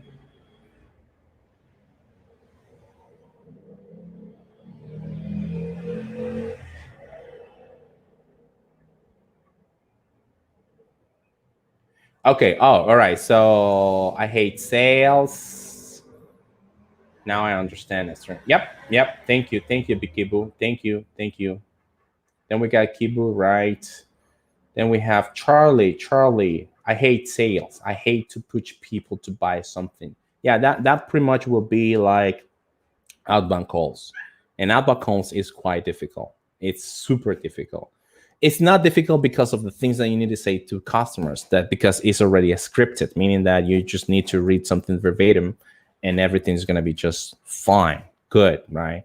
You need to read something word for word. And as long as you have a good pronunciation, the reds will come along. The customer, if the customer is hooked or engaged or happy with the offer that you are offering, the customer will feel like, oh, talk to me more about it. And then you will say something like, all right, let me go ahead and set up a meeting with my representative, and the representative will help you out to close the deal. So the representative and then the person that will close the deal in that call. You pretty much sometimes you are not the one who closed the deal. But when it comes to inbound, you don't need to push anybody. Listen, in inbound, you just present an information based on customer has told you, and if the customers agrees on that, you made it. You made it just a commission plus your basics, so everything's gonna be just fine. But you need the thing is with sales is that you need to have some kind of motivation within you, right? If you don't have this motivation, or along the way you lose this kind of motivation, it will be a little bit tough for you to get back on your feet and make sure that you have the right skills for you to sell things to customers, right? But yeah, I, being honest with you, Charlie, I used to hate sales, but once I started working with Facebook, selling pixels, it was quite fun. I really enjoy it, and you can make really good money as well in sales. So Dr. F2 says, because of my tone of voice is too flat. But Dr. F2, this is something that you can go ahead and improve by just speaking and making sure that you make those kind of inflections whenever you are speaking, right? And just keep in mind about this. You need to make sure that you would like to speak out when you want your message to be heard among those people that is or that person that is listening to you. So it's pretty much about inflection, right? Making sure that you go up and down from time to time in your speaking. Making sure that you are um, that you are talking about those keywords that the other person understands from you, right? That's the most important thing. And you can practice by speaking. Then we have Mr. 4CO510.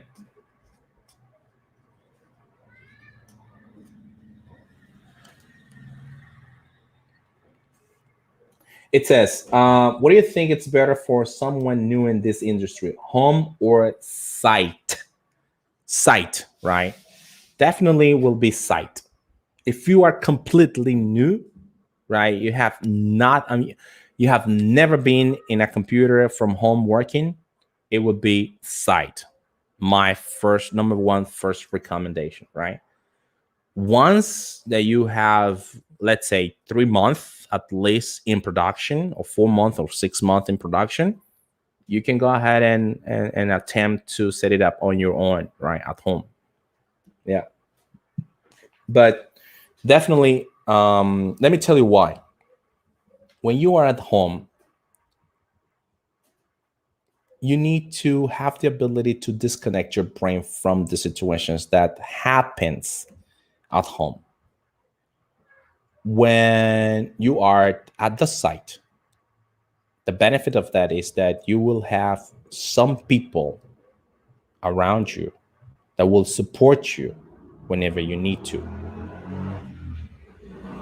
And that's the good thing. That's pretty good. I know that maybe from home you can have a chat support or a team support through either Facebook or WhatsApp, right? Because that happens. When you work from home, you meet different kind of people from Dominican Republic or Colombia or Honduras or Salvador. You know a lot of people from these countries. And the truth is that perhaps you are involved or get it or end up in one of the groups, right? In WhatsApp. But being honest with you, the support that you might get from there, it's not the same for the support that you may get working from site, right? So that's very important. That if you have zero experience on industry call center, it will be great for you to work from site.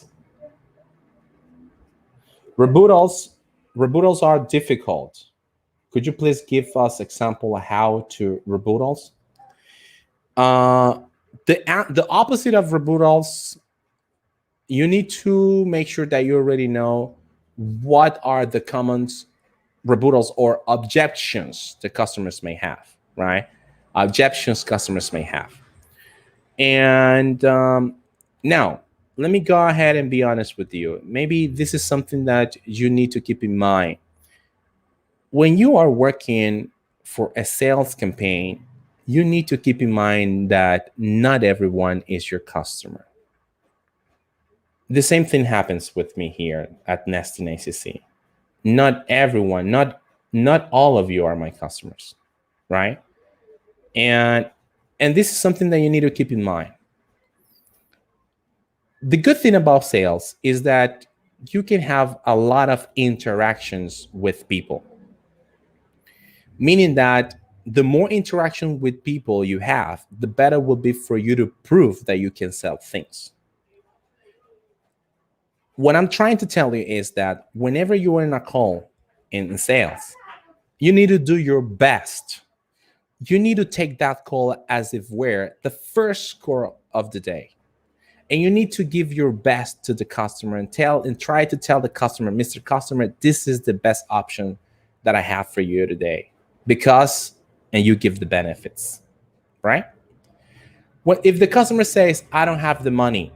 Pretty much the company already know what are the financing rules that you may have within the company, or leasing, or small payments that you can make every month, right? And you can tell this to the customer. The thing is that when companies, they are already established and they know what the customers want, or what they know the possible objections, you can go ahead and tell the customer, but oh, you know what, Mr. Customer, but we have this, right? We have this. And being honest with you, sometimes customers, they tell you this because they don't want to buy from you. This is not about the main thing. They'll tell you this because they just want to make sure if you are the right option. And if you don't push just a little bit, no, it's not pushing. If you don't just give the proper information to the customer, to the things that they want to hear, it will feel like, you know what, I better not buy this right now. Maybe in another occasion, and you lose the sale, you lose the commission, right? And it will be a pain in the neck for you if you lose that commission. The customer says it's too expensive. The company already know what to say in those occasions. The customer says, oh, you know what? Maybe I need to wait next month. The company, if they already have filtered this kind of comments from customer, they will know already what they need to say in this kind of situation. However, this is what the company knows about general customers. However, pay attention to this. If you know what the customer really wants, or why he wants to buy the product or service from the company he's calling in, it will be different. It will be a different approach. So let me go ahead and try to picture this. Imagine that the customer calls in because he wants a cell phone. He wants a cell phone for his daughter, right? And customer calls in and says something like, "Hi, well, I saw your ad and I found out that you guys offer cell phones. You have different kind of cell phones, but if you start asking questions like, Mr. Customer, what's the kind of cell phone you need, and why you need this cell phone? Who's gonna use this cell phone? What this person needs this cell phone for?" If you start asking those questions, those kind of probing questions, once you know every single answer and the customer says something like, "Oh, you know what, but it's too expensive," you can play just a little bit the tricky thing of playing with the mind. "Oh, but what would happen with your daughter, because you need this cell phone for your daughter and she would like to enjoy the 5G connectivity that we have nowadays in the United States, and she can have better access to her home, to her school, from the network she's studying from." And the good thing about that as well is that she can go ahead and have access with you all the time if you buy the second cell phone. So just try to picture that thing. You stop selling the benefits and you start selling the idea of what the customers can do with the things that the cell phone has, right? And this is the other part of selling. It's not a push. It's just basically let the customer know the good things, what they have, by acquiring one of the product or service that the company has. That's pretty much. Alrighty, so I would like to know where in call center in order to improve my English skills. Okay, alrighty. I will write down that. How did I know I'm ready to apply for a call center? Ja Gutierrez, the only way that you need to know if you are ready to apply in a call center is just by going to a call center. They will tell you, right? They will tell you immediately. Just apply so you can see what your weakness and start working on them. Yeah, that's right, Charlie. Thank you. Just apply to the call center that you would like to work for. Tell them why you're there. Sell them your skills. Sell them your weaknesses as well, because yes, you can sell your weaknesses as a positive thing. And they will let you know. They will let you know if you're ready or not. And by any chance, If they say you're not ready, ask them why. That's the most important thing after they say to you, you're not ready. Ask them why. If they say to you, come back within 3 months, within 2 months, within a week, within 1 month, ask them why. Ask them what is their feedback, right? And if you need any help, just get in contact with us here at Nesting ACC, and I'll be more than happy to help you on your next job or on your next interview preparation. It will be an honor. It will be such a pleasure, right? So then we have any tip for any job interview when you apply for a sales account? Um, Attitude, right? Positive attitude, guys. When you are playing with a sales account, the OM, what he wants from you is to see you the energy that you can provide in every single call with a customer, right? And be ready for rebuttals, because when you are with the OM, when you are talking with when you are in the role play with the OM is going to ask you things like, oh, you know what, but I don't want this cell phone, if we're talking about cell phones, right? So if you get yourself quiet, if you don't say anything about that, then we have a problem, because the attitude towards sales is not there. So you need to show some kind of attitude. You need to show to the OM that you are the right person for that position, right? I'm gonna be honest with you. Sometimes people might have really good English skills when it comes to communication, but what determines if you're gonna get a job in a sales account is your attitude. It's your motivation towards the things that you want to accomplish in life. It's not even your communication, because I have worked in companies or in campaigns where people, they don't have really got that good level of English. They used to call them open English, right? They used to call them open English, and sheer open English, whatever you are. And he sells, right? I mean, he make, and he used to make a lot of money, right? So sometimes don't freak out, guys. Don't get yourself frustrated, right? Because don't overthink too much about things, right? Just go apply. If they say yes, great, awesome. Let me know if they say yes. If they say no, okay, no problem. Let me know, and let's see in what way we can help you out. Alrighty, so guys, let's move it on with today's question. Today's questions, guys, it's already 12. My goodness, it's already 12. First question of the day is the following, everybody. The first question of the day is the following. What annoys you about the English language? What annoys you about the English language? Remember that you need to use the following words, right? You need to use the following vocabulary: irritate, pest, inconvenient, frustrated, furious, bad mood, calm. We also have pain in the neck, driving me crazy, get on my nerves, hit the roof, and bugs me. So the question again is, what, right? What annoys you about the English language?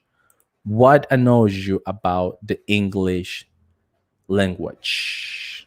Mhm. What annoys you, guys? What annoys you about the English language? You can either go to YouTube, jump in, and we talk about this question. What annoys you about the English language? Or you can send me your message, right? You can send me your messages on TikTok or YouTube as well. Let me go ahead and share once again the comment. And the comments down below is the link for you to get.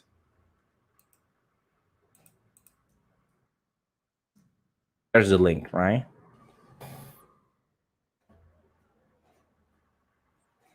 You look tired. Yeah, it's already 12.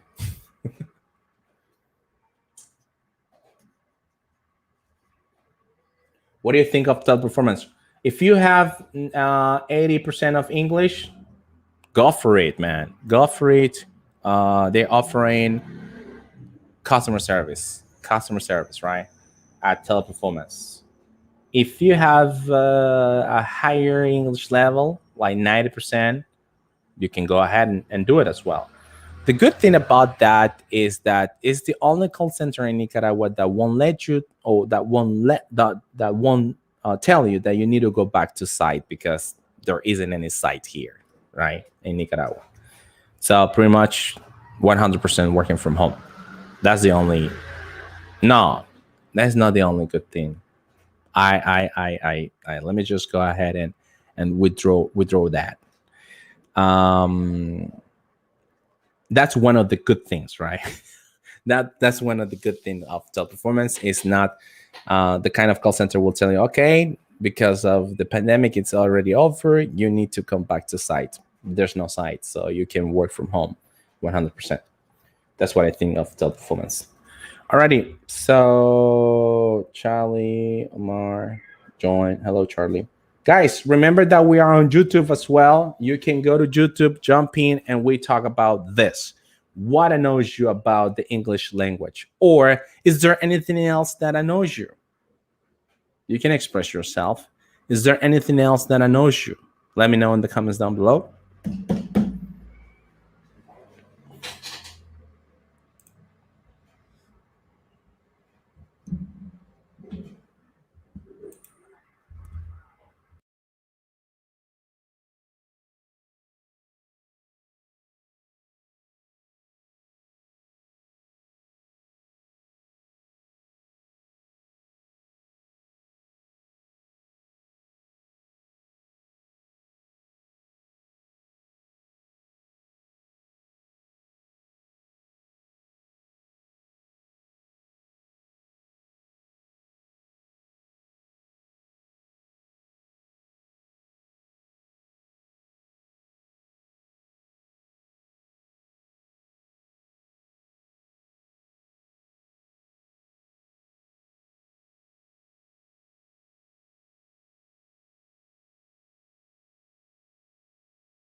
Alrighty, alrighty. One, two, three. Testing, testing. Okay, so what annoys you about the English language? Yeah, you're totally right. I don't know why on the ads they're not working properly. Alrighty, so we have what annoys you about the English language. The link is just right there on YouTube. The only thing that you need to do is to tap, and then we start talking about today's question. What annoys you about the English language, right? In the meantime, we have people on TikTok says, let me just go ahead and play some music, right? Let's play some music in the meantime as well.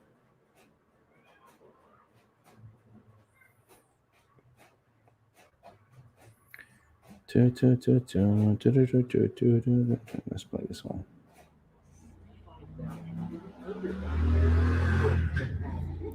Yeah, guys from YouTube, we are already in the speaking partner session. The only thing that you need to do is to tap, tap,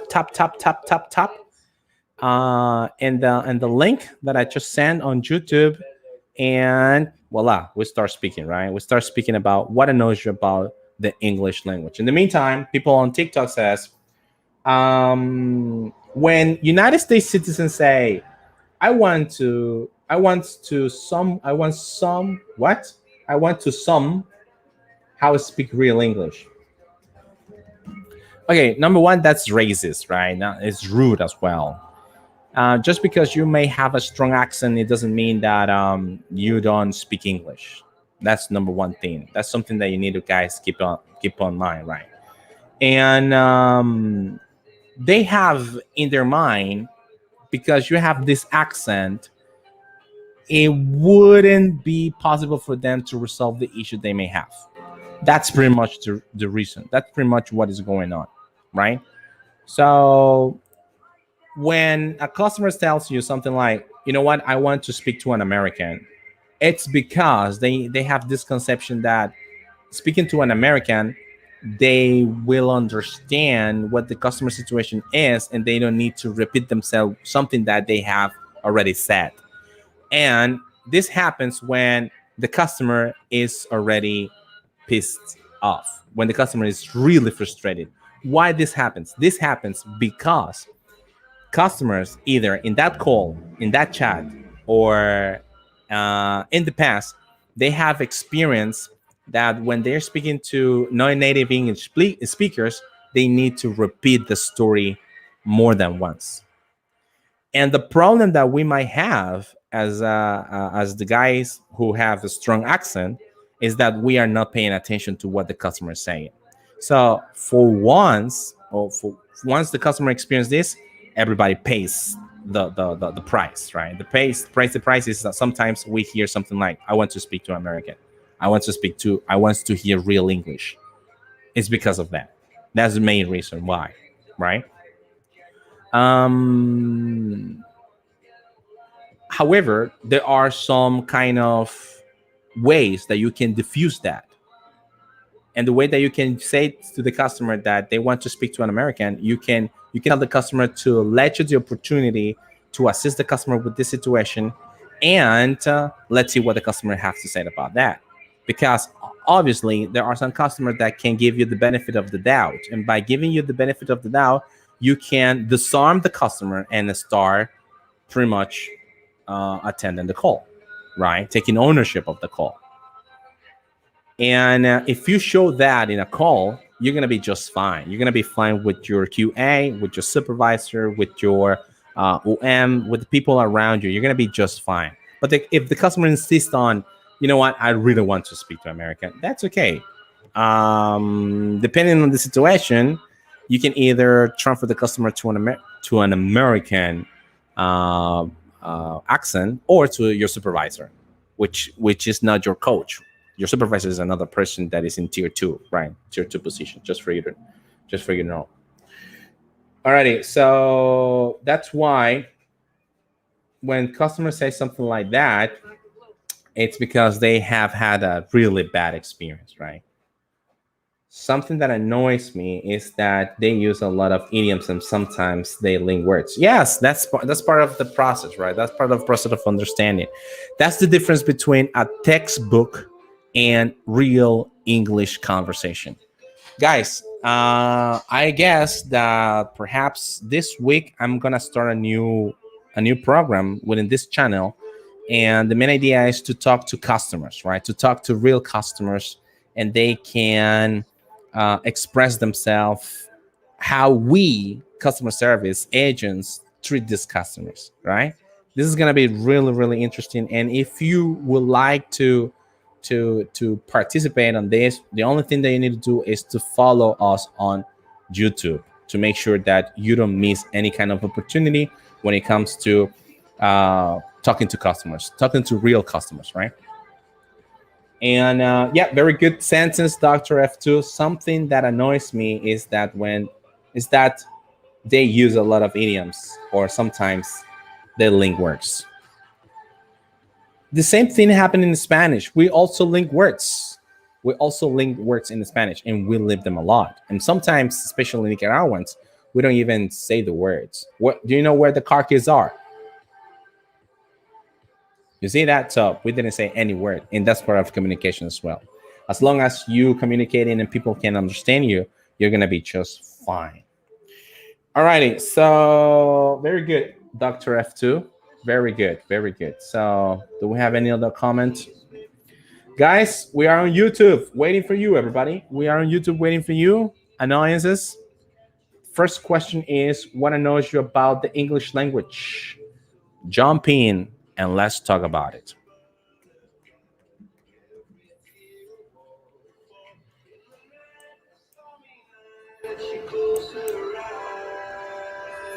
Jump in and let's talk about it.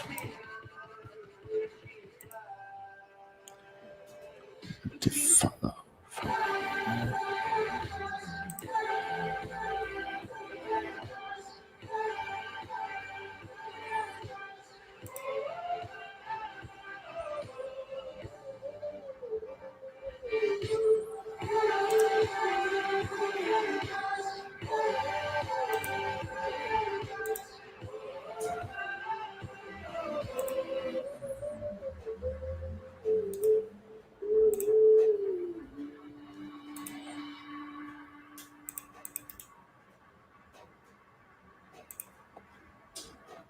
Alrighty, you can jump in and let's talk about it.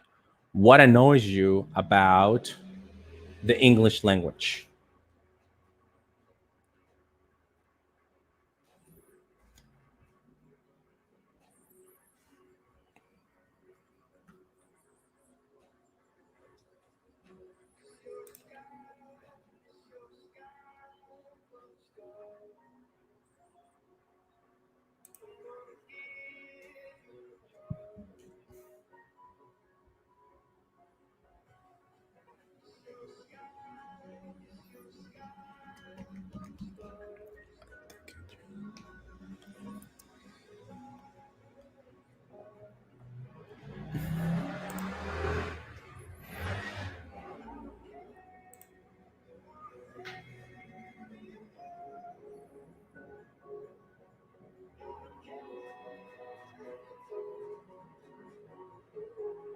Okay, so people from TikTok, I'm just waiting for you on YouTube. The only thing that you need to do is to tap the link that I just shared, and we can go ahead and start speaking, right, about this topic.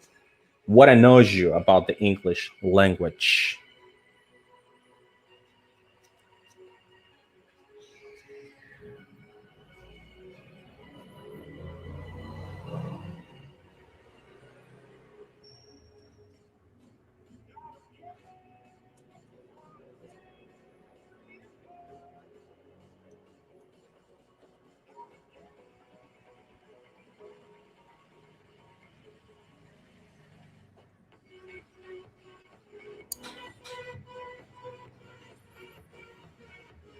You can be honest. You can tell to yourself what annoys you about the English language and share that with us here at Nesting on YouTube.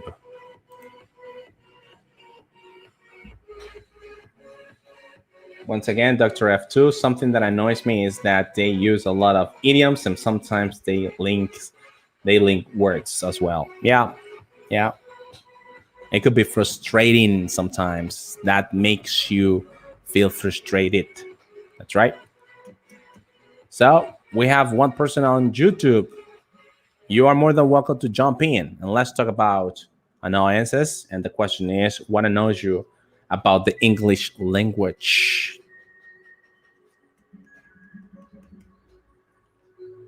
Fandom de todos. It's already 12:20, everybody. I only have time for one person. I only have time for one person. In the meantime, let's see. You look really tired. That's right. You look really tired, right? So, can I call you? Take a look at this. Can I call you? I got some very, we got two options, excited or exciting news for you.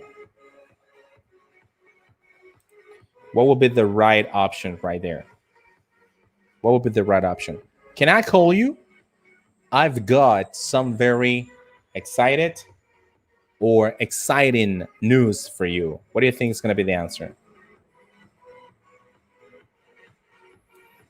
Any idea about the answer?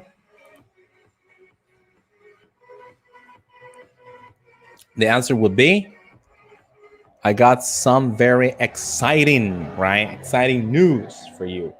Exciting news for you. Next one. My neighbor is always playing loud music. It's very, we got two options, annoyed, annoying. Annoy, annoying. Which one do you think is going to be the right answer? The right answer would be annoying, right? Because we're talking about the music. We're not talking about the person. We're talking about something else, the thing. In this case, music, right? Next one, the directions where and we got lost. The directions were confused or confusing. Confused or confusing. What do you think? The directions were confusing, everybody. The directions were confusing, right? The directions were confusing. Another statement says, I was really surprising,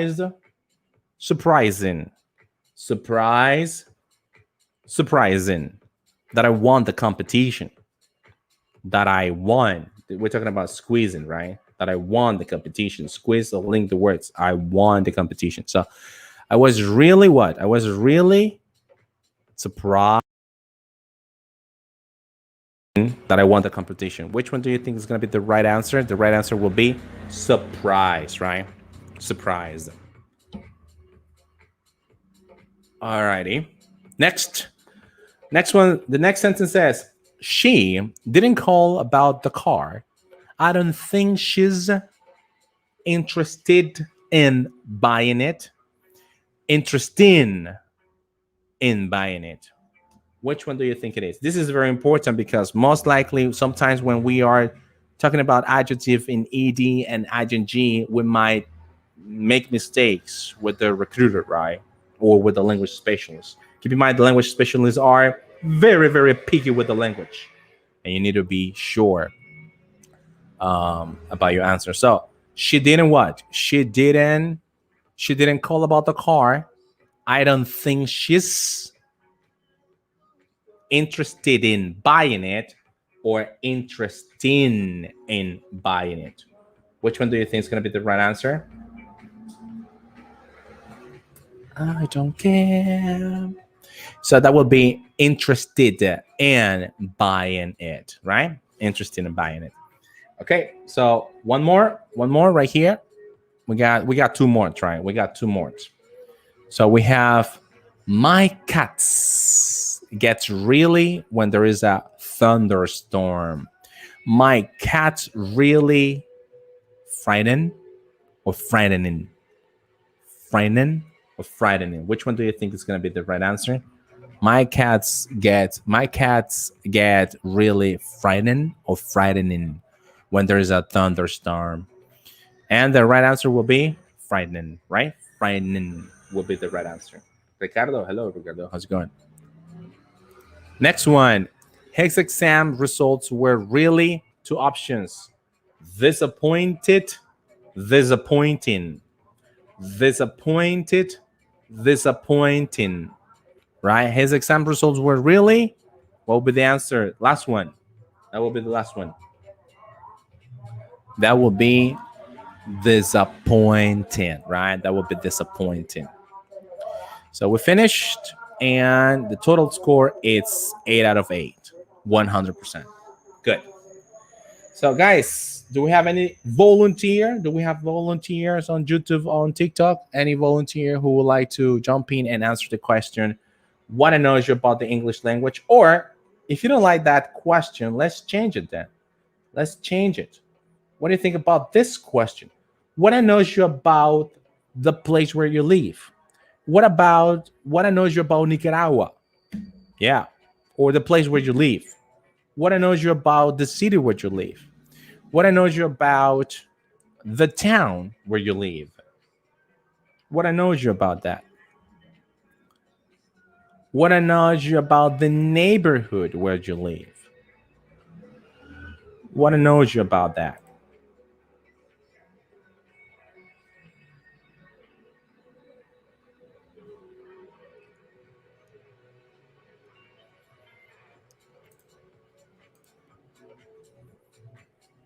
What annoys you about that? Something that annoys me. Okay. That is pretty annoying. You see, you hear the noise. It's not even an ad. It's just a noise. That's pretty annoying. So it annoyed. I feel annoyed. It annoys me, right?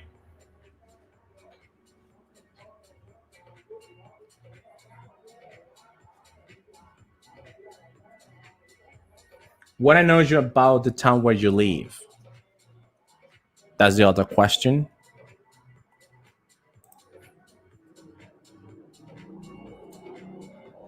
So let's see. Nobody today? Come on, guys. Come on, guys. What is going on, track trainees?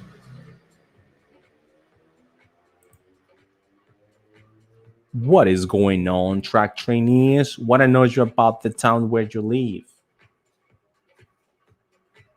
That's the question, right? What annoys you about the town where you live?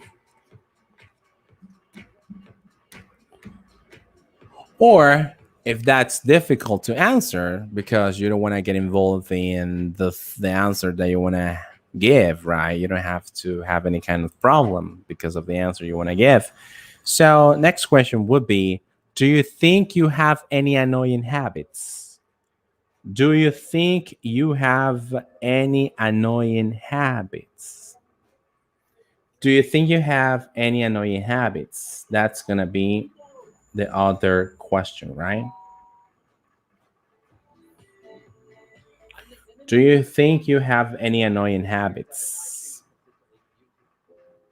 What do you think?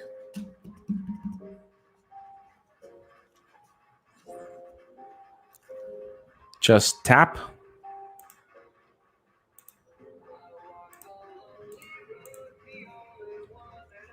Just tap the following link, the link that I just shared in the comment, and we start speaking. I walk alone, I walk alone.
Alrighty, guys, time is up. Time is up. Sadly, we didn't have any volunteer for today's episode. Anyway, I hopefully expect that everybody is doing amazing today. Remember that there are some call centers right now. There are some call centers right now. They're needing people, right? They're needing people. So you can go ahead. You can go ahead and take advantage of that. Just one of the call centers right now needs 700. Another call center needs 800. Another call center needs 400. So I think it's time for you to take advantage. Let me tell you one thing. Sometimes the only barriers that we can set up are in our mind, right? The only barriers that we can set up are in our mind. So we need to make sure that we're going to be able to succeed at every single stage in our interview, right? In our interview. Today's topic was about annoyances, right? Annoyances. That was today's topic. And hopefully, expect that you have liked the topic. And let me just go ahead and read the word. One more comment on TikTok says Axel Flamenco. Axel says, uh, one of my one of my most annoying habits is being lazy. I understand why you didn't join us today, right? And on TikTok. Just kidding, man. Just kidding. I try to do something good for me, but sometimes and I think you run out of space, right? Me annoying habits is to say the truth.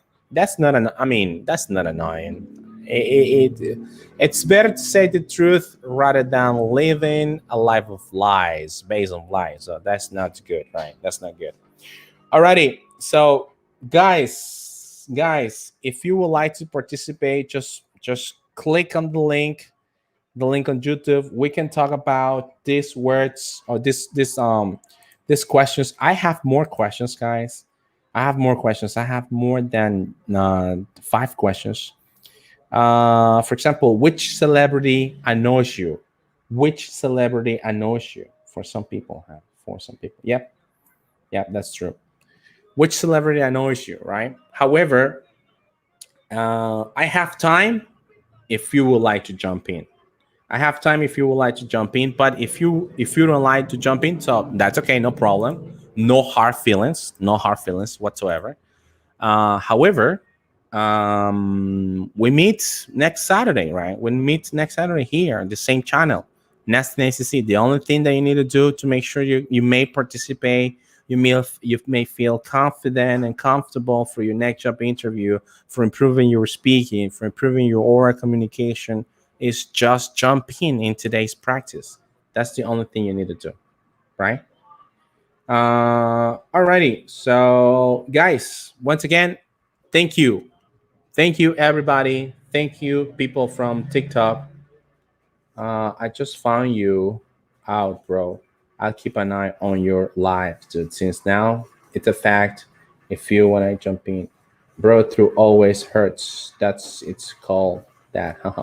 Yeah. The truth always hurts, right? Truth always hurts. Alrighty, so guys, thank you once again. Thank you very much for your time today. Wasn't amazing to have you all on YouTube, on TikTok, on every single platform we have, which is Facebook as well.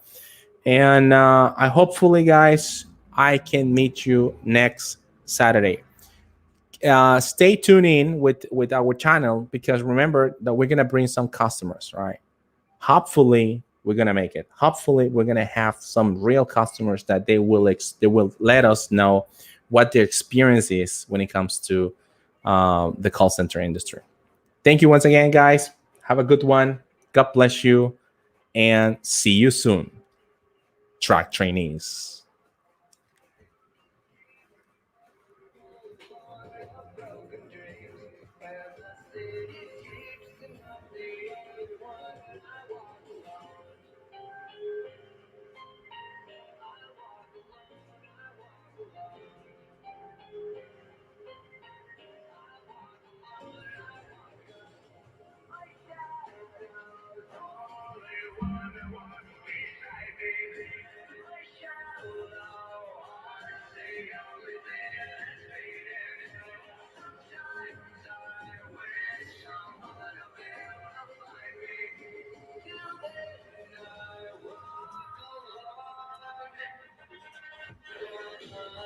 Alex, yeah, bro. Greetings from El Salvador. You just helped me a lot.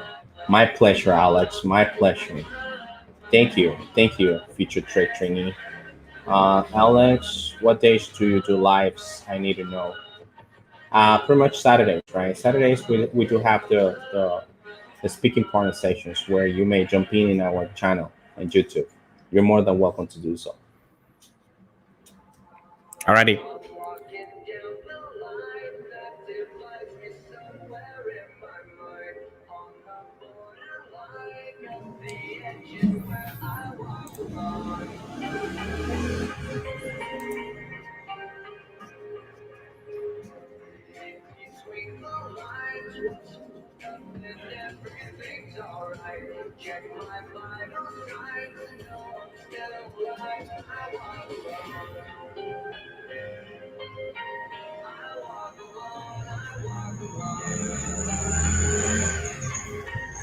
So okay, do so I will improve my English then.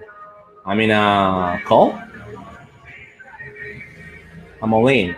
Call me your super training, super training, super track training. All right, good, good, good, good, good.